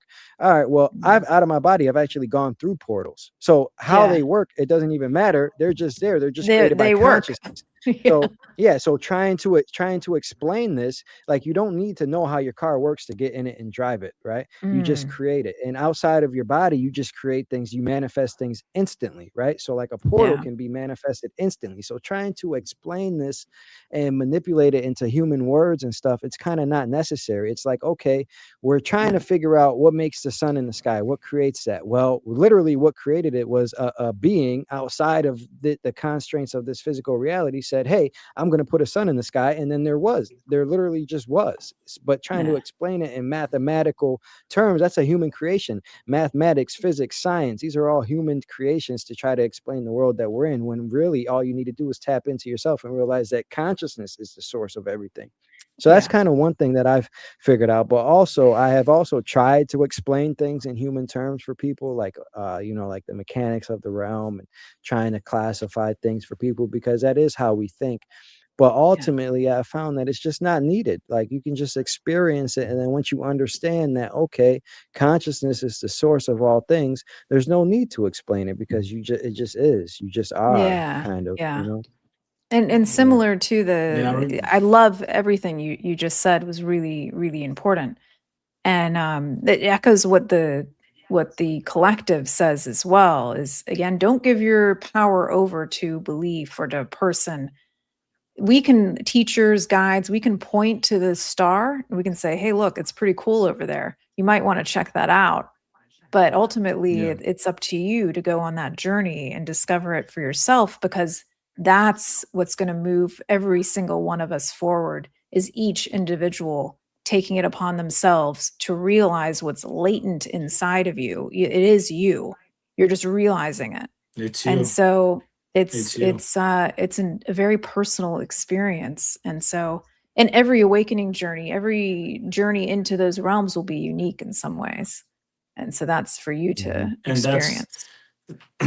that's the cool part about it. And that's why I touched on identity earlier. Like your experience is never, ever, ever going to be the same as anyone else's. You know, you have your own journey that you have walked. You're going to interpret things differently. You're going to communicate with different people. It's just trusting that you can have that you can embody that which you are. And now, when the only portal I've been through, it was the time I was remember Andre, Andre was on my field. I was practicing and I was talking to him in on my field. He don't remember this. I don't know how he was on my field, but I was out the body. I You get remember, active. Andre?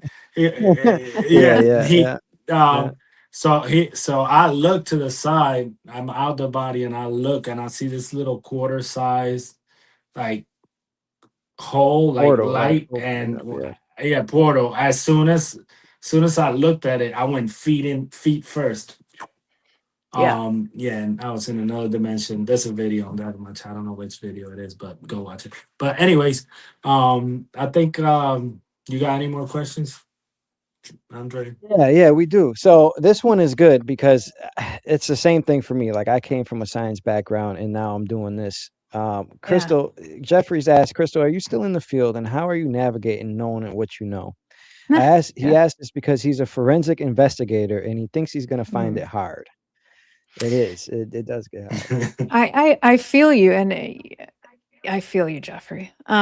So when my near death experience happened, so I worked in pharmaceuticals. Discovered I was like, this is not the place for me. I got into cancer research and then into genomic diagnostics, and was part of the team that brought one of the first blood-based tests for solid tumors to market, which was an amazing journey. And they went through IPO, and it brought a lot of. I was very lucky to have a lot of abundance come into my life, which in retrospect I understood to be a propellant for where I was supposed to go next. But I was Hmm. experiencing exactly what you're pointing to, which I could get any job in biotech I wanted. I was getting Hmm. all kinds of crazy offers that I deeply appreciate. Hmm. And I deeply appreciate that work because it was important and it provided me so much experience.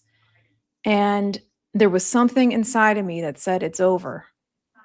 And to face that voice in you when everything on paper says that you should be taking that job and everybody around you is saying you should be taking that job. That's a tough thing to listen to. And when my NDE happened, I was in between. I was still working in biotech. I was actually co-founding a company. And that hit me like a ton of bricks. It wiped my plate clean, and I had to take it more seriously about this next realm. And then over the years, I got more and more out of the biotech scene, which took some mourning, some grief, because I loved that space, but I also knew it was over and that a new phase was emerging. And as soon as I started to trust that, and it's a leap of faith, it is trusting yourself and listening deeply, because these whispers that come up, if you don't take the space to listen to them, there you'll end up at a point where they have to scream at you and really kind of force the reset, if you will. And like a near-death experience. like a near-death experience. And I don't wish it on anybody, but I also don't think I would be where I'm at without it. And so I'm grateful. But I really encourage you to listen to yourself, take that time to listen to the whispers. And if you start to follow those steps, life starts to meet you in really miraculous ways, and you just build momentum. Like a natural momentum comes in and sweeps you up into what's meant for you. And so, yeah. That's so true. And I've had a similar experience. And I just want to touch on this because there's probably other people that are experiencing the same things. And, to add another perspective to it. And I agree with everything that you just said. But for me, it was so I went to a psychic community in New York called Lilydale. If anybody out there wants to look this up, look up Lilydale. Now, the psychics in this community, they have to go through rigorous tests to see if they're legitimate. And I went there and I met with monks. They have a church there where they just worship the spirit. And then I had a psychic reading done. And in this reading, he read my future and he said, I see you on the West Coast in a big building and there's boats involved. And then he was like, it's going to be very beautiful. You're going to be very happy because you've achieved this. And then another thing came into him. He said, but wait, there's going to be a point in your life where you're going to make a decision and you can go two ways. And he just said that and smiled. Now, I'm getting chills as I'm saying this. Now, the point in my life was right when I just decided to quit I was a aerospace project engineer. The point in my life was when I decided to quit that and pursue this full time to help wake up everybody. And that's because right when I quit, a month after I quit, I had a job offer for one of my customers in LA. Boeing Satellites. They offered me a job in LA. And what is that? That's a big building on the West Coast. And I turned that down. I had already quit. And this was a major job offer, like 150K a year. And I was like, I could have been set. But I turned that down and I said, no, I'm going to do this. And I didn't even know where my next paycheck was coming from. I didn't know anything. I just said, nah, I have to do this. I have to wake people up. And then and like you said, the momentum came. And then I had an outside influencing me and I shut everything down. But the momentum is still there for sure. Absolutely. Absolutely. And you don't have to be like, I own my business and I have zero motivation to grow it. You know what I mean? So the field doesn't matter where you're at. Yeah. It's what you allow to drive you. And it's gonna happen like Crystal was saying, you're gonna have little, like, you don't have to rush anything. All you need to do is right where you're at, embrace what's coming to you. And you don't have to share with anybody. Just make a mental note, get your journal out, like whatever it is that you're experiencing. Because I had like, I make money too. I make good money in my business, but I have zero desire to scale to, like, people say, okay, I'm gonna hire another crew. No, I don't want none of that. You know what I mean? Because it's something deeper inside you telling you, go, go, go. But the thing is that my clients experience that part of me. You don't have to get out of where you're at to live Totally. what you were called to live. And then the more you do it, the more those little doors are gonna continue to open up, and your path is gonna open up as you open up to it. And the worst thing you can do is get out of where you're at too fast. Just allow for Yeah. your true self to come in with your wife, with your children. Not let fuck all this career change. I don't know. How about treating your wife a Yeah. little better? How about not kicking the dog? How about paying for someone else's gas? For real. How about Yeah. having one less fucking line of coke this weekend? You know what I mean? Just start where you're at. Start small No, moves. Small seriously. moves. Yeah. For real. Like we're Yeah, Yeah. here, start where we're you here are. talking Yeah, about the Yeah. where other are you? side. Yeah. For Yeah. real, because you hear us talking, but I've been in this road for 20 something years nonstop. Like, I haven't taken a Yeah. break from knowing who I am and ascending. And it's taken me prison, it's taken me divorce, it's taken me separation, it's taken Yeah. me all of life, depression, and you name it.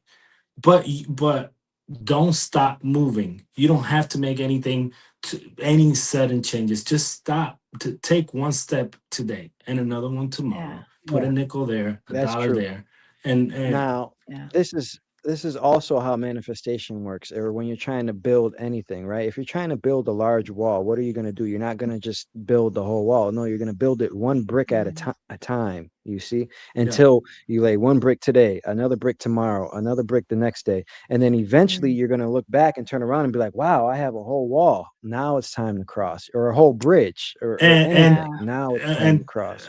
and let me add, and things are accelerating too. Don't feel like Yeah. it's gonna take you as long as me or anybody else. No, if you Mm. really start with your breath work, like, start making space, because that's the thing. I have a beef with this, but you hear something and now you're gonna go to the next live and take zero action. No, you have to put a little action. Mm. You have to at some point say, I'm gonna stop, like, you know putting all this, like, taking all this input in. Like, no, Yeah. there's gotta be a point where you gotta shut the fuck up, shut it, like, for a little bit, be quiet and allow for it to work. Like, you can't just Yeah. keep on taking information in and making no moves, because we Mm. are what moves the times. You are going to move the times when you make those choices for yourself. So yeah, all this sound great, but none of us woke up there. We have to make Yeah. the decision. That's why Crystal keeps saying they don't want us to give our power away. Because it's your power, in your strength. You have to deny yourself. You gotta. Why she grieved? Because she put a freaking career, a company that was going. I'm losing shit that other people put value to. What do you Yeah. put value to? And some of them things, you have to bury them. You're gonna have to bury them eventually, so that new things come to the surface. The old has to In make order way to for the build the new. new, the But old if you has to keep fall. Yeah. Yeah. yes, so make room in your day for silence. Make room for connection. Make room to enrich your life and your family's life. You all have a family, a friend. Be kind to the people around you. Be nice to the people around you. That's a great start. And do a little breath work and one less line of Do a coke. little breath work. I love it. Amen. Amen. That Um, was beautiful. let Yeah, all right. We do you have some time, Crystal? We do have a couple more questions. Yeah, sure. All right, just a couple more. We can make these quick. Catalina asks, "Are Stargates portals?" I'll answer that real quick. Yes, they are. Mm. Player One Voice says, "Oh, things are simple on the other side. They are. It's hard to exist here when you literally limitless." Yeah, that's a great way to put it. So one Yeah. last question. We'll answer this last one from the Soul's Advocate, my guy Fabian. He asks, "Have you?" She has had a Kundalini, but Mm. Fabian. his question is there any harm to having them several times per week? Ooh, a lot to that question. So, hmm. So once the Kundalini, which is I really do think of it as a needed dam at the very base of your central channel. We all have this capacity, but it's protective because until you're ready, you shouldn't be moving that much energy. That's why yoga, meditation, all these practices were developed, is to prepare your system for that increase in wattage, basically. And Mhm. so when that dam is removed and you start being able to consciously move that energy, for me, it happened with my first few centers first. And I had the oneness experience and all that. And then it moved slowly from center to center over a few years, which I really deeply appreciate because I got to really understand that evolution. So I don't think there's, to answer your question, I don't think there's any harm in it moving. Mine moves at different times of the day all the time at this point, especially when the channel's involved, especially when extraterrestrial ships are around, and when I consciously decide to move more energy. So I don't think there's damage. There's a whole conversation to be had about Kundalini activations. If you have an activation and are not prepared with your nervous system, it can be overwhelming. That just means you have more work to do on the other side with the integration part of it. Mhm. I believe that you're never delivered something that you're not ready for on some level. Mhm. And so even if it is a little traumatic and intense, there is a part of you that was ready for that. And that might have been the way you have to receive it. But a lot of this power is, again, in your hands in how you move your energy. And so be the spiritual scientist, experiment and see what works for you. But I don't think there's any damage in it now. Mhm. I mean, be Very prepared beautifully said. if you're moving the Kundalini, your central channel a lot, your external life is going to change. So just be prepared Yeah, for that. yeah. I agree with everything you just said. Very beautifully That's said. Fabian. So Fabian is a recovering liar. We had him on the podcast. Go check that episode. He's amazing. Congratulations, Go ahead, Fabian. Andre. yeah. No, that's it. That's all I was gonna say. So, Recovered Crystal, for being where a can people recovering liar. work? Yeah. Yeah, Yeah. Absolutely. That's Congratulations. absolutely. yeah. Go ahead. But yeah. So, Crystal, where can people find more from you? Mm. You can find some of my work is in SoulPod. So SoulPod app on iOS. I do workshops and retreats as well. We're about to have one in Joshua Tree in a few weeks. And we have maybe one spot open for that retreat. And you can find more about me on soulpodapp.com. I'm also on Substack, where I put out a weekly newsletter about what I'm feeling, what the channels coming through with, and SoulPod on YouTube as well. Nice. Soul And Pod. somebody reached out to me, one of your I don't know, your publicists or somebody, and mentioned that you were willing to offer a free month to your SoulPod app. Yeah. Okay, yeah. Yeah. Yeah, I know I have to give you a code, so I'll respond to that email and I'll put the link in the description after this live, and I'll get that. So you guys will have a free month access to the SoulPod app. You guys can check her out there, and I'll put the link in the description once I receive it for sure. It's Her amazing. Perfect. her website link is in the description now, and I'll Yeah. put the link to receive the free month in the description as well. Beautiful. Yeah, that's awesome. Thank you, Crystal. That's very generous. Thank you guys. We appreciate it. This has been such a fun journey. This is really the highlight of my week here. Yeah, good. Same. We're glad to see you Same. for sure. Yeah, so if we'll end this live, if you can just hang tight for a moment, we'll end it. But all right, guys, that's all we have for you today. As always, remember, stay grounded, stay curious, and always remember, you are not just in the game, you are the one controlling it. I'm the alchemist, and I'll see you on the other side. And if no one told you that they love you, I love you. Mm.